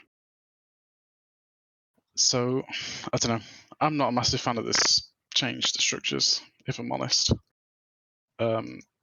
I know it's like the combat fucking like the combat structure spam in K-space, but that's not a problem in wormhole space, so we just get cooked by CCP yet again. Can I just say something on that? This kind of goes to what I was talking about with balancing different parts of space differently. So this is a perfect example of it. It's a problem to solve, or a solution to solve a problem in K-space that's affected J-space completely differently. I would like to see, I mean, they already do it. There's already different timers in wormholes. It's already done. There's wormhole effects that don't exist in J-space. There's ways to make the game different in J-space. I just think we need to be more acknowledging of that difference and actually balance around it. Personally, when it comes to the shield timer, I'm not that bothered by it. I mean, my first 5 years in wormhole space were spent on pauses, which is basically camping. But you could easily one cycle a large pause with dreads. Like that was sub 5 minutes. You could reinforce a pause, no problem. And so being able to reinforce a structure in a couple of minutes is not a new thing. It's a return to an old style of E. And I like the fact that if you want to do that, then you have to commit a certain amount of assets. I would like it to be specifically around caps. I'd love to have it be maybe like dreads get a bonus to shooting Astras. So say, for example, you up the structure HP by 100%, but then you give dreads a special bonus where they do extra 100% damage to structures. You know, really give the dreads a purpose again. Being able to reinforce them in a couple of minutes isn't the issue. It's the fact that people are doing it with not very expensive doctrines. They're not putting many ships in space, and it's a way to counter structure spam that doesn't necessarily exist properly in W space. Yeah, it's CCP monkey paw yet again. We are the unintended consequence, and we suffer for it, in my opinion. It's important to always keep in mind with this that it hasn't been thought of properly for how people play in JSpace, but obviously it is intended to be part of addressing the disgusting behavior of structures in K-space. But I think that there's a suitable middle ground here, and I mentioned it at the beginning, but I want to reiterate it, is that what I'm going to be pushing is to have a very limited number of specific spots per system where citadels can go, and at those special spots they will have defensive capabilities far stronger than they currently have in this current nerfed state, and people are still able to anchor them elsewhere, but I would want to hurt the citadels even further than they have been that have been anchored away from those spots. And I think that this is a suitable middle ground solution that will help all areas of space, including having the ability to potentially solve this problem in JSpace. You still got time here, Teddy? Yeah, we got time. Cool. I mean, yeah, this is, I think what part of the problem in this case is that CCP has rolled out something with the intention of providing a certain service or a certain functionality for pilots and corporations and alliances, but then didn't really follow through with it. And as a result, the players have turned it into something that it probably was not ever intended to do, right? So a lot of especially like K-Space Astra spam comes from groups wanting to have places of specific strategic importance where they could have effectively free immunity or free invincibility for a given period of time, because you can just go warp somewhere and tether, and now you are safe from any kind of possible engagement, or a place that you could dock up and stage out of quickly. It does, and so groups have used these much like the sort of forward operating base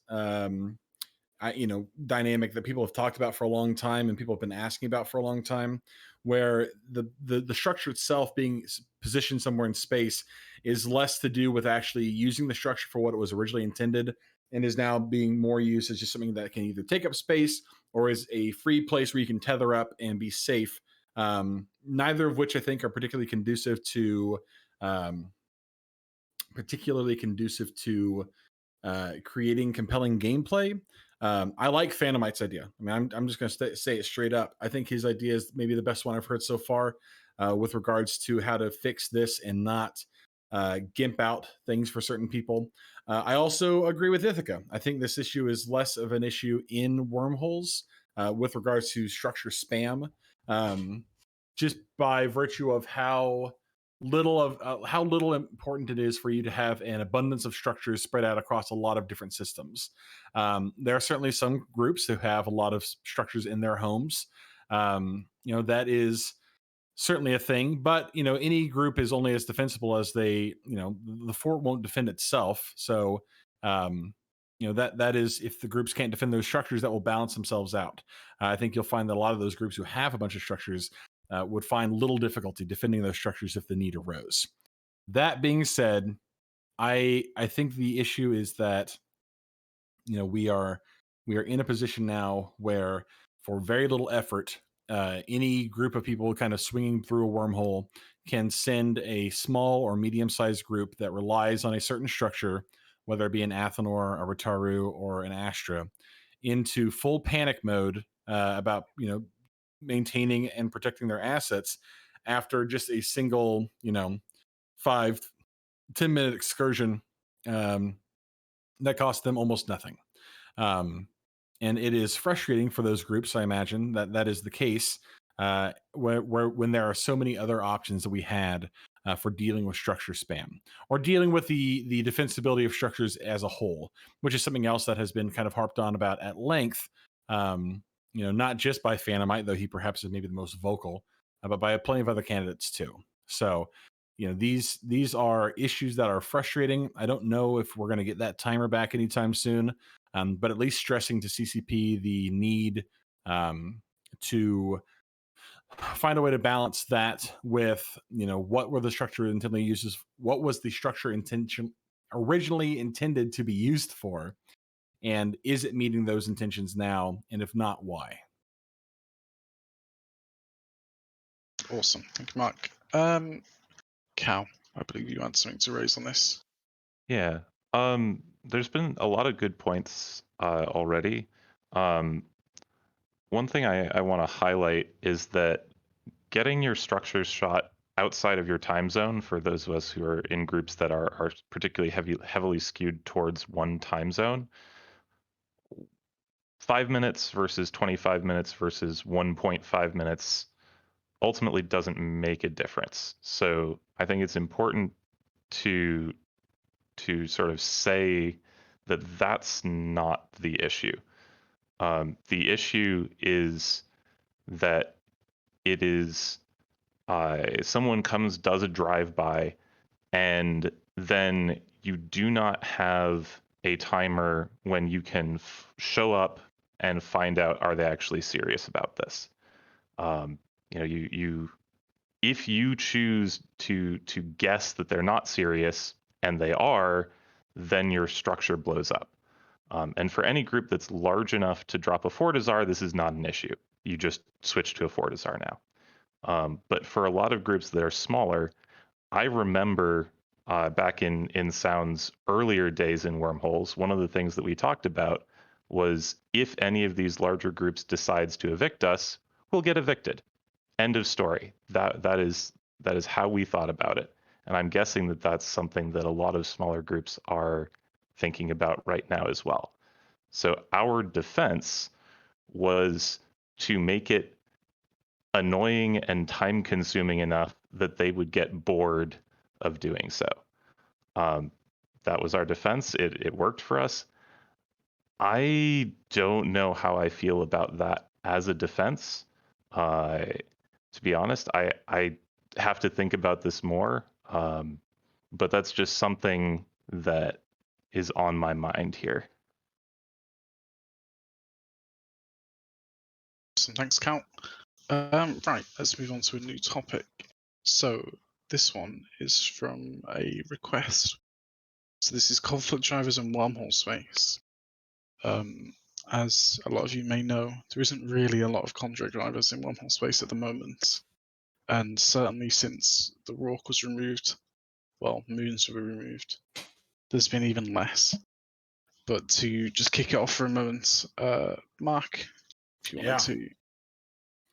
Yeah, I mean, this harkens back to basically everything we've been saying over the last 3 or 4 years. I think the community as a whole, and at least for myself and some of the others here, certainly within the last couple of times we've done this, wormhole space is very much currently centered around 2 specific metas, right?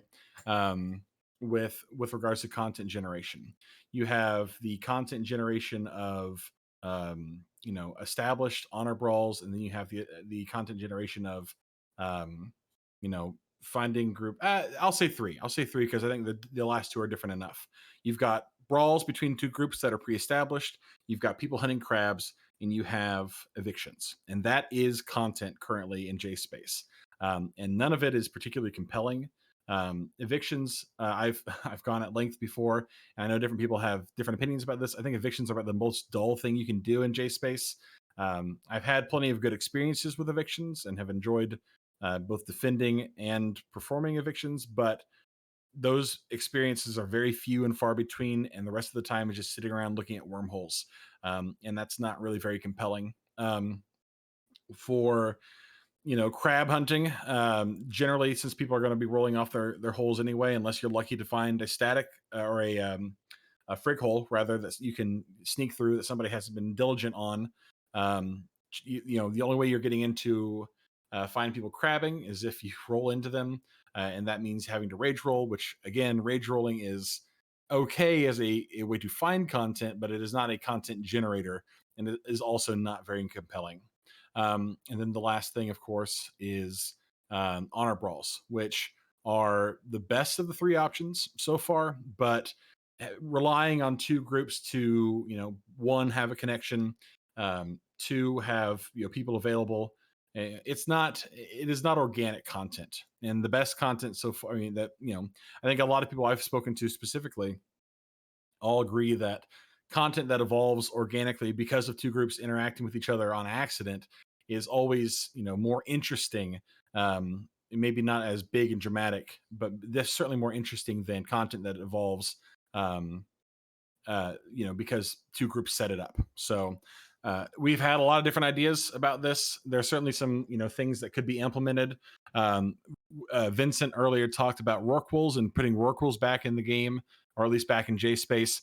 I am on board with this and have been harping about it now for 2 years, and I think it is a solution to a lot of our problems. Whenever I mention about it, a lot of nullsec candidates generally get nervous and think I'm advocating for Rorks Online, which is simply not true. I understand they were fully broken in the in the meta that they were in, and that's unfortunate. But again, different regions of space can do different things, and they can certainly have value out here. The Wormhole is a big target that has to be on grid for a certain amount of time, and it is in the best interest of the people who are fielding the Wormhole to defend it, both because it generates money for them and because it costs a ton of money to put into place. That kind of thing, making gas worth more, finding new ways to harvest gas, making that a content driver. These are all different options we have, but currently there's nobody sitting at the table, to say, listen, we've got these three things. It's not very interesting. We'd like to have more things to do. And so I think that is why, a lot of us at least have vouched for this in the past, and hopefully going forward. I'm gonna cut you off there. Yep, Mark. I got you there, big guy. So we got Abu. If you want to come on in, say your piece.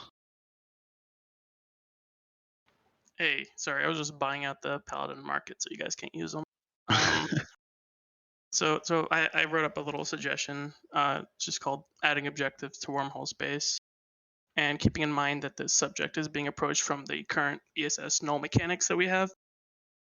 But no way should it be limited to those mechanics, and it's just done to provide a relevant reference point for the suggestion.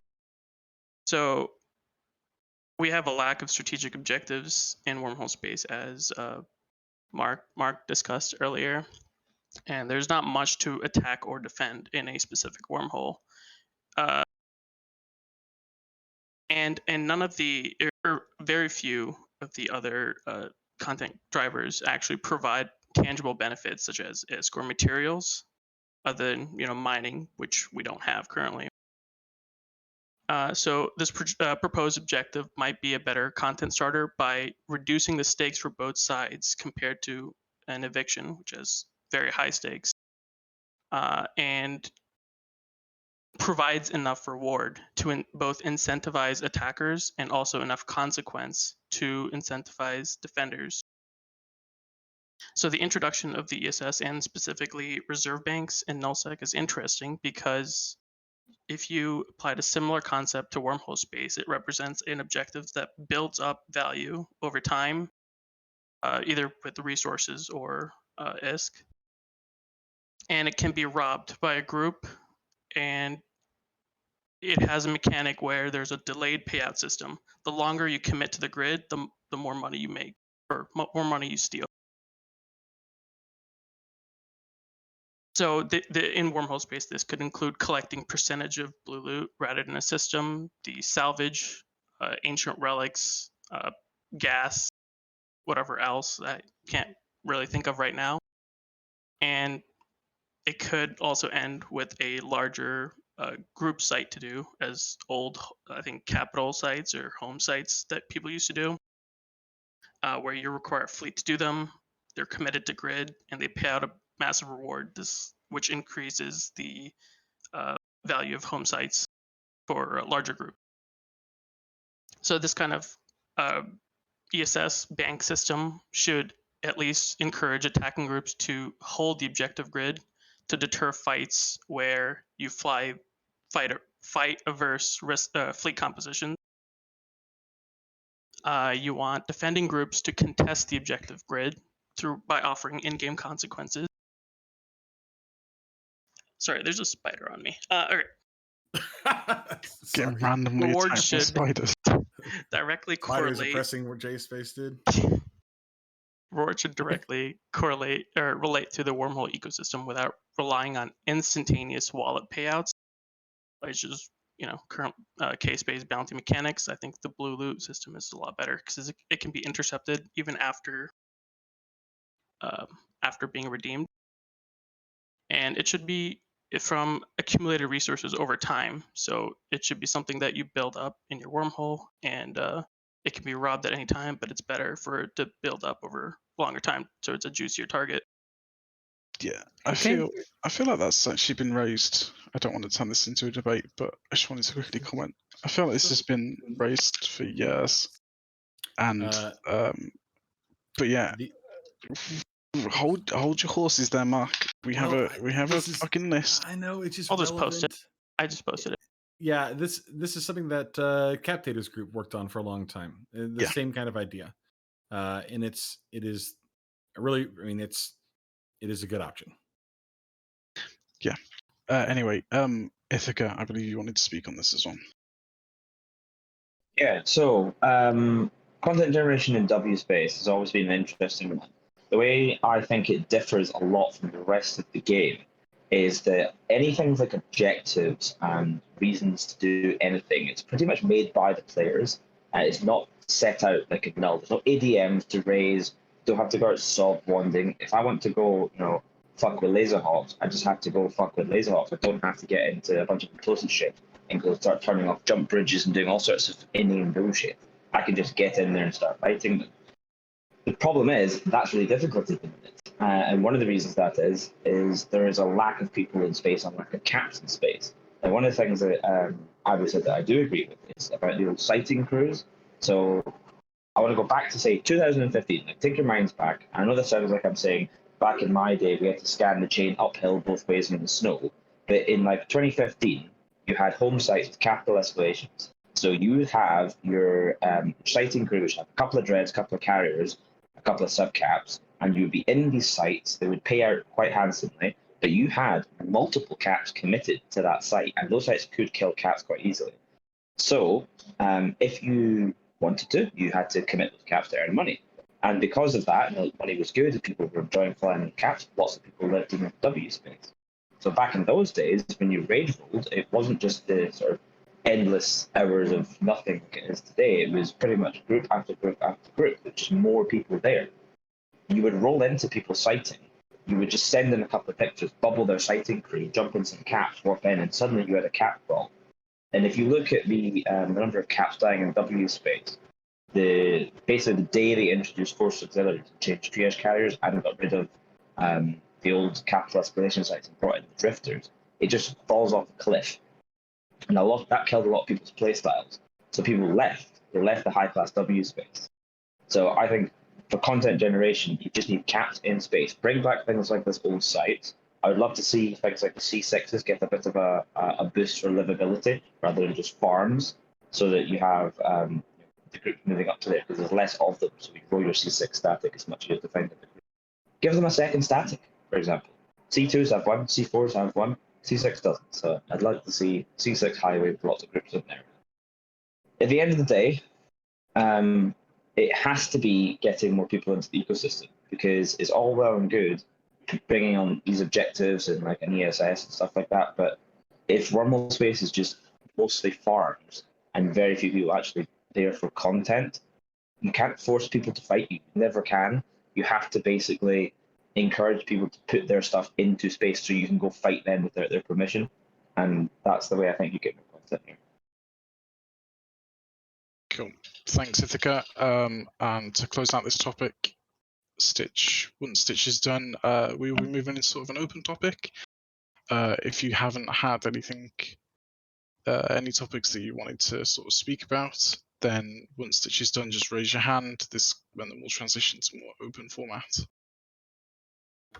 So the main thing I wanted to add in here is regarding, obviously we talked about objectives and things like that, is that I wanted to talk about like decoupling low class and high class. So low class, everyone talks about blue loot, but blue loot is pretty much irrelevant in low class. I've done a lot of the PvE sites in low class, and C3s can do okay, but like C1, C2, it's kind of pointless. And in the past, a lot of things people don't talk about anymore is that low class wormholes were viable with wormhole salvage. Well, wormhole salvage isn't really useful anymore. I mean, it's useful obviously for building T3s, but it's lost a lot of its value because T3s have lost a lot of their value as far as being a heavily utilized doctrine chip. So decoupling that and making low class focus more on like salvage, and obviously we need to get salvage back to something valuable that gives a little bit of things to fight over, or at least makes it worth those sites. But then going back to what Mark was talking about with like the Rourke, and it was mentioned in the past as well, there are ways to make the Rourke utilized specifically in wormholes where it's not used in K-space. So we're not getting that overlap. Obviously the gas harvesting is maybe one option, which, there are gas sites in K-space as well. But I was more thinking along the lines, and this kind of goes along with the ESS mechanic of, as you kill sleepers, you are actually creating like a quote unquote salvage yard. And then you need a Rorqual to mine the salvage yard with like capital salvagers, which then puts a Rorqual on field, and it creates like a location to fight around. So then you're able to, have that set piece. People can steal your salvage, which you've accumulated, and again, it gives interaction. Again, it gives an objective in space. Obviously, that's a very simple description of it. I'm not going to go through every single detail, but it's just an idea that came to me while we were talking about it. Awesome. Before we transition to open format, Alvianti wants to also speak on this. Yeah, so I would definitely caution against any form of an ESS in wormhole space. And the reason why is that the ESS typically has a stated value that you can steal from it. And what ends up happening is pilots in space who are grinding this ISK will do the math and say, my ship is worth 5, 10, or 20 times what you can take from me. I'm not going to go and fight you for it. And my concern is that, let's say someone comes after your ESS and you go, well, our heavy armor fleet's 150 to 200 billion ISK. I'm not going to put that at risk over a tiny amount of ISK. Or what they will do is they will roll the wormhole you came in from while you're stuck in the ESS, so you can't haul the loot out. I would definitely go with more towards what Ithaca was saying and Mark, which is you need ships in space that don't have a stated value to fight over. You will get much more success from that. Awesome. Thank you, Alvianti. We are going to move on to more of an open topic. We did have Bruce. Do you still want to speak?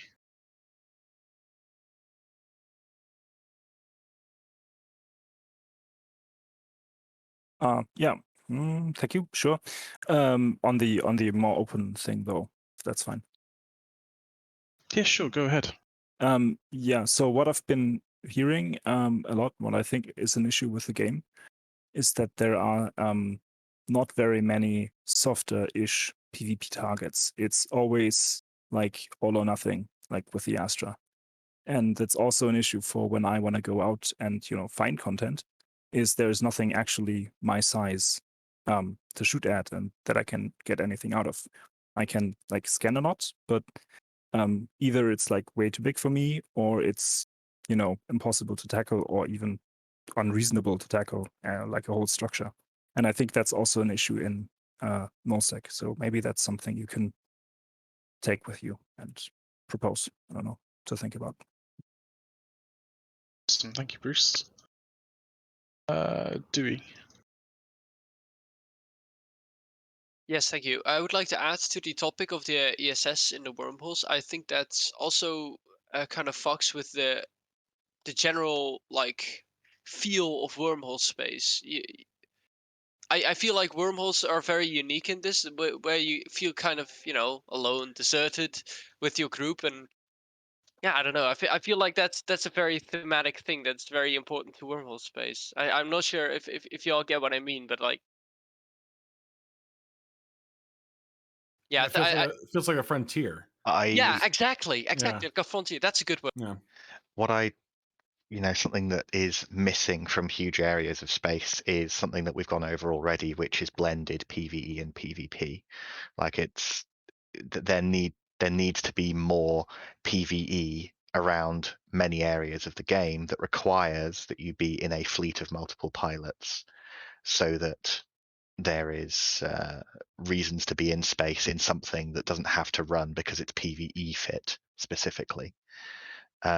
I think that this could be a great content thing basically everywhere in space. Yeah, And I think that I would look at I think that would be a far more valuable addition than like an ESS. Yeah, exactly. I think like sites that are like Porchfin or something like that. I think that would be a good addition. Thank you for Awesome. giving. Thanks, Dewey. As a quick aside, yeah, I kind of agree with a lot of that. To me, Wormhole Space, I think a lot of the mentality is kind of what makes Wormhole Space so special. But anyway, Kristen, come on in.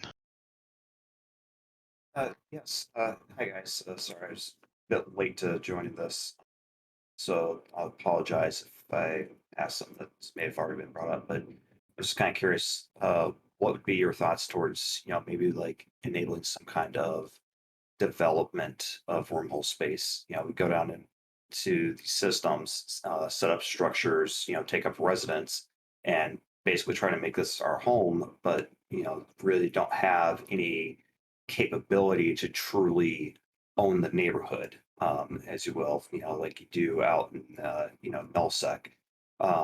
So, I mean, what would you guys' thoughts be on, maybe being able to set up, some kind of structure to be able to provide like basic services, whether that's, like a local chat or, even just, I don't know, I'm gonna stop you a local chat. combat site generator. I'm just saying, well, local services and stuff like that, but to further reinforce and develop Yeah. the system.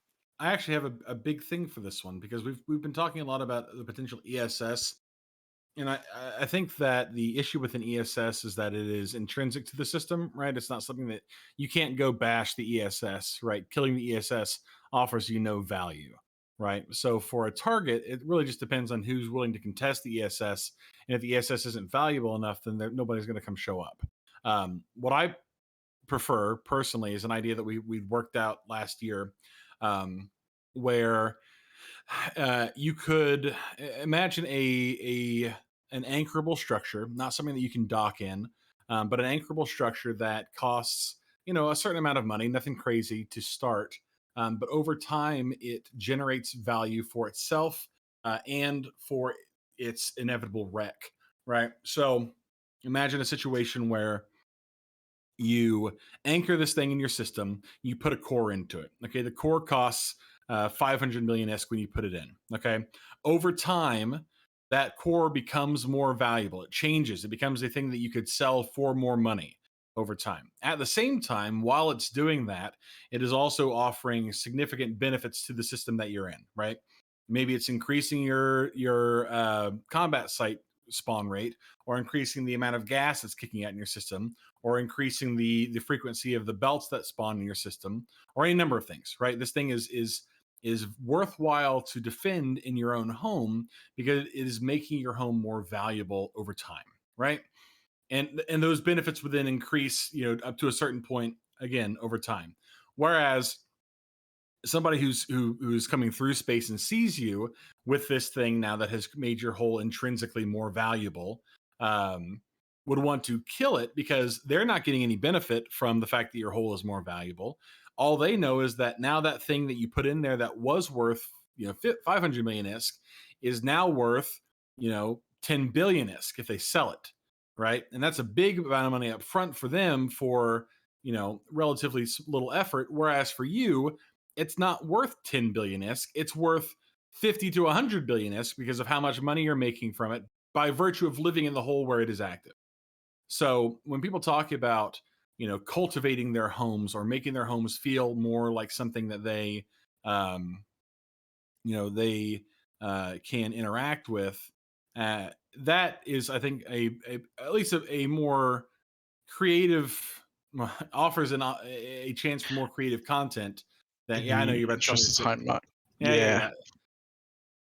I guess I'll just to wrap it up.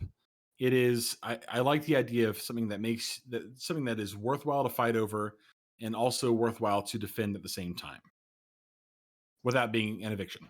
Yeah. And that was a really good point. I can't remember who the fuck you were in TD Sin, but that was a good point. Rip, you're up.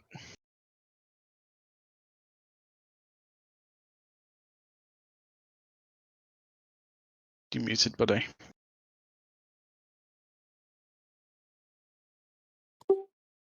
I really appreciate everybody being here, and I've heard a lot of great ideas, but my real question is, do you really trust CCP to ever focus on wormholes? Not in the sense that they won't ever focus on wormholes, but if they were to focus on wormholes, would you trust them not to screw it up? Wouldn't the wormhole candidates be better off deflecting CCP away from wormholes based on their history of unintended consequences? Thanks. So I know that CSM probably want to answer this question a lot because it is a really good question. So I'm going to give you guys like 10 words to answer this question with because we don't have a lot of time left. Can I take one? Sure, go ahead. The alternative to trying is dying. Very succinct. Yep, Philip, I was going to say the same thing. If you don't try and fix it, then you accept what you have now is the best you'll ever have. And I think that would be a very sad thing. Yeah, I mean, I just said it a second ago in chat, but I would rather have some ideas at the table than no ideas, period. The most major wormhole changes that have happened without a proper wormhole candidate present, at least in the past few years. So you're struggling there, Stitch. It's okay. Cal, Avianti, do you want to chime in? Yeah, sort of along the lines of what Stitch said. I think if you want bad things to not happen to wormhole space, you want CCP's focus on wormhole space, because otherwise we get to be collateral damage, as has been said. So I will say that CCP has listened to us in the past and made some changes, especially when we've thrown tantrums when they've screwed things up.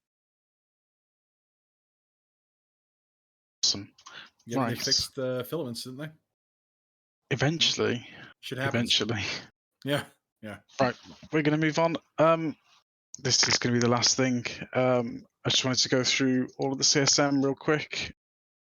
From what you guys have heard from the wormholers that have spoken and things that were raised, what seems to be the biggest issue that wormhole space is facing right now?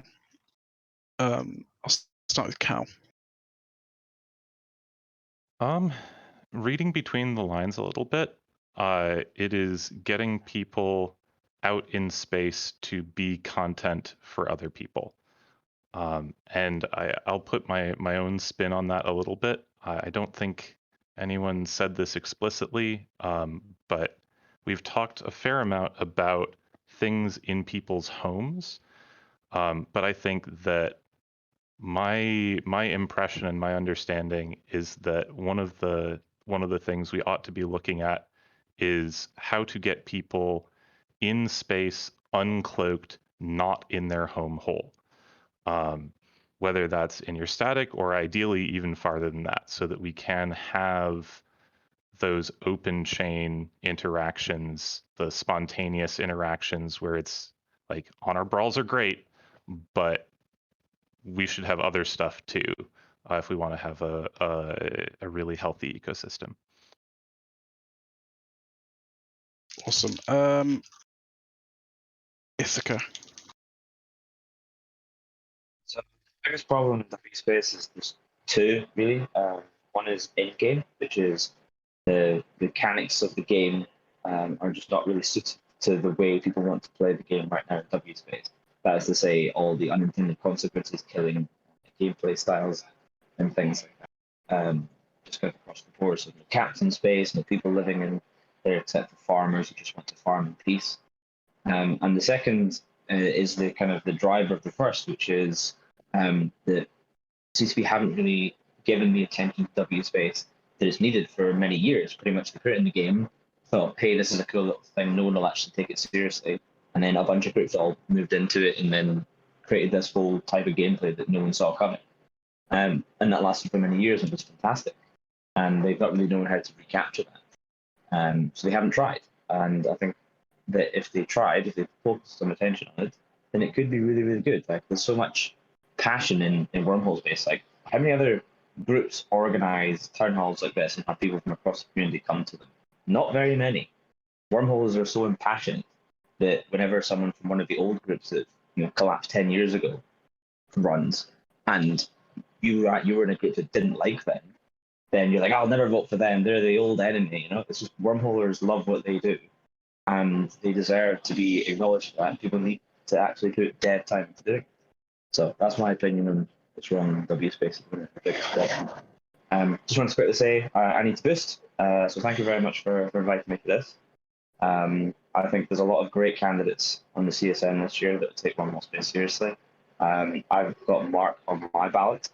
A couple of the guys here, Alavente, Stitch, and Fant, some really great ideas for how to do things, and they've got knowledge of W space. So I think it's a good year to get some W space representation on the CSN.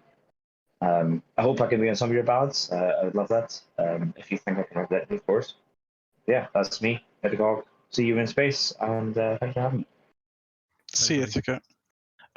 Right, Phantomite, what is your biggest problem in Wormhole space as you see it? I can't pick between two, but it's a lack of defensibility of basic structures to live in, which I already think I have a solution for. And Marauders being too powerful in both PvE and PvP roles. That is succinct. I was expecting a long answer. I think it's both reasonable ways to say things. That is right, why Mark. use many word? What I think the biggest issue with JSpace is right now, I think the biggest issue is that we have a sweeping silent host of people who have spent time in JSpace and have loved living in JSpace, and over time those people have become disenfranchised and disillusioned with a play style that they used to really enjoy and now find no joy in participating with.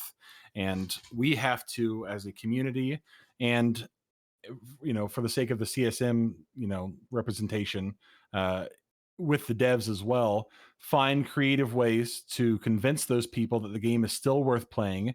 And the biggest way that we can do that is by making the game worth playing and doing common sense things to try and bring people back.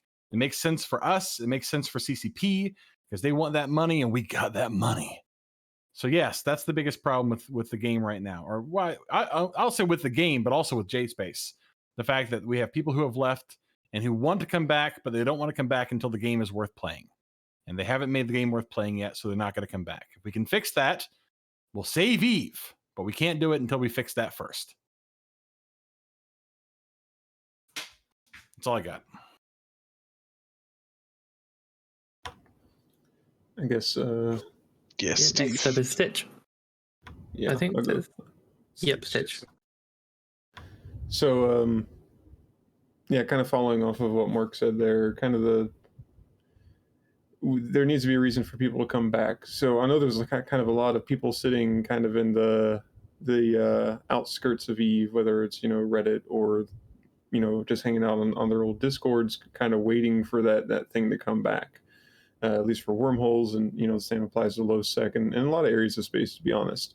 But for wormholes in particularly, it's more that, and this has already been discussed, but it's so intertwined with everything else, which is there needs to be more content drivers. There needs to be a reason for people to be out in space. Whether that's some kind of ESS mechanic or just rebalancing the sites, changing marauders, changing how things interact with capitals. There needs to be set pieces for people to interact with, and once those objectives are back, then those people will start coming back because they'll actually have content to engage in. Right now wormhole space is just, granted we use our nullsec primarily, but I still roam the chain frequently.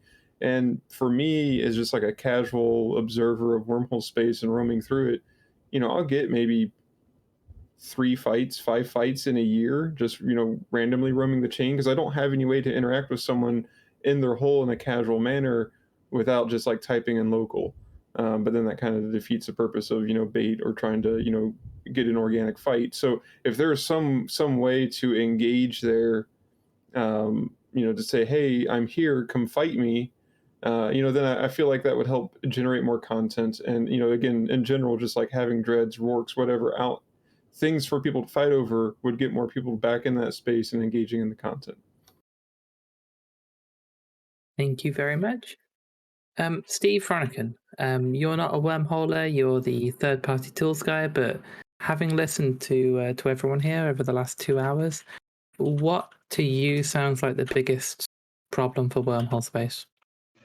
It's sounding like it's. I don't want to say conflict drivers, because a conflict driver is not a big enough term. It's the ability to have conflict without it being all or nothing, but that blends into the reasons to have people out in space to do stuff, which is to have fun, but that's then to make those people vulnerable enough that having something to do, so they do it, but not so valuable that you take out the huge stuff, which you then will do your level best to never lose. So you then get the fights for people who come in. So it's that blend of activity, which sounds like it's where stuff is needed. Awesome, great. Alaventi, you're up next. What's the biggest problem in wormhole space as you see it?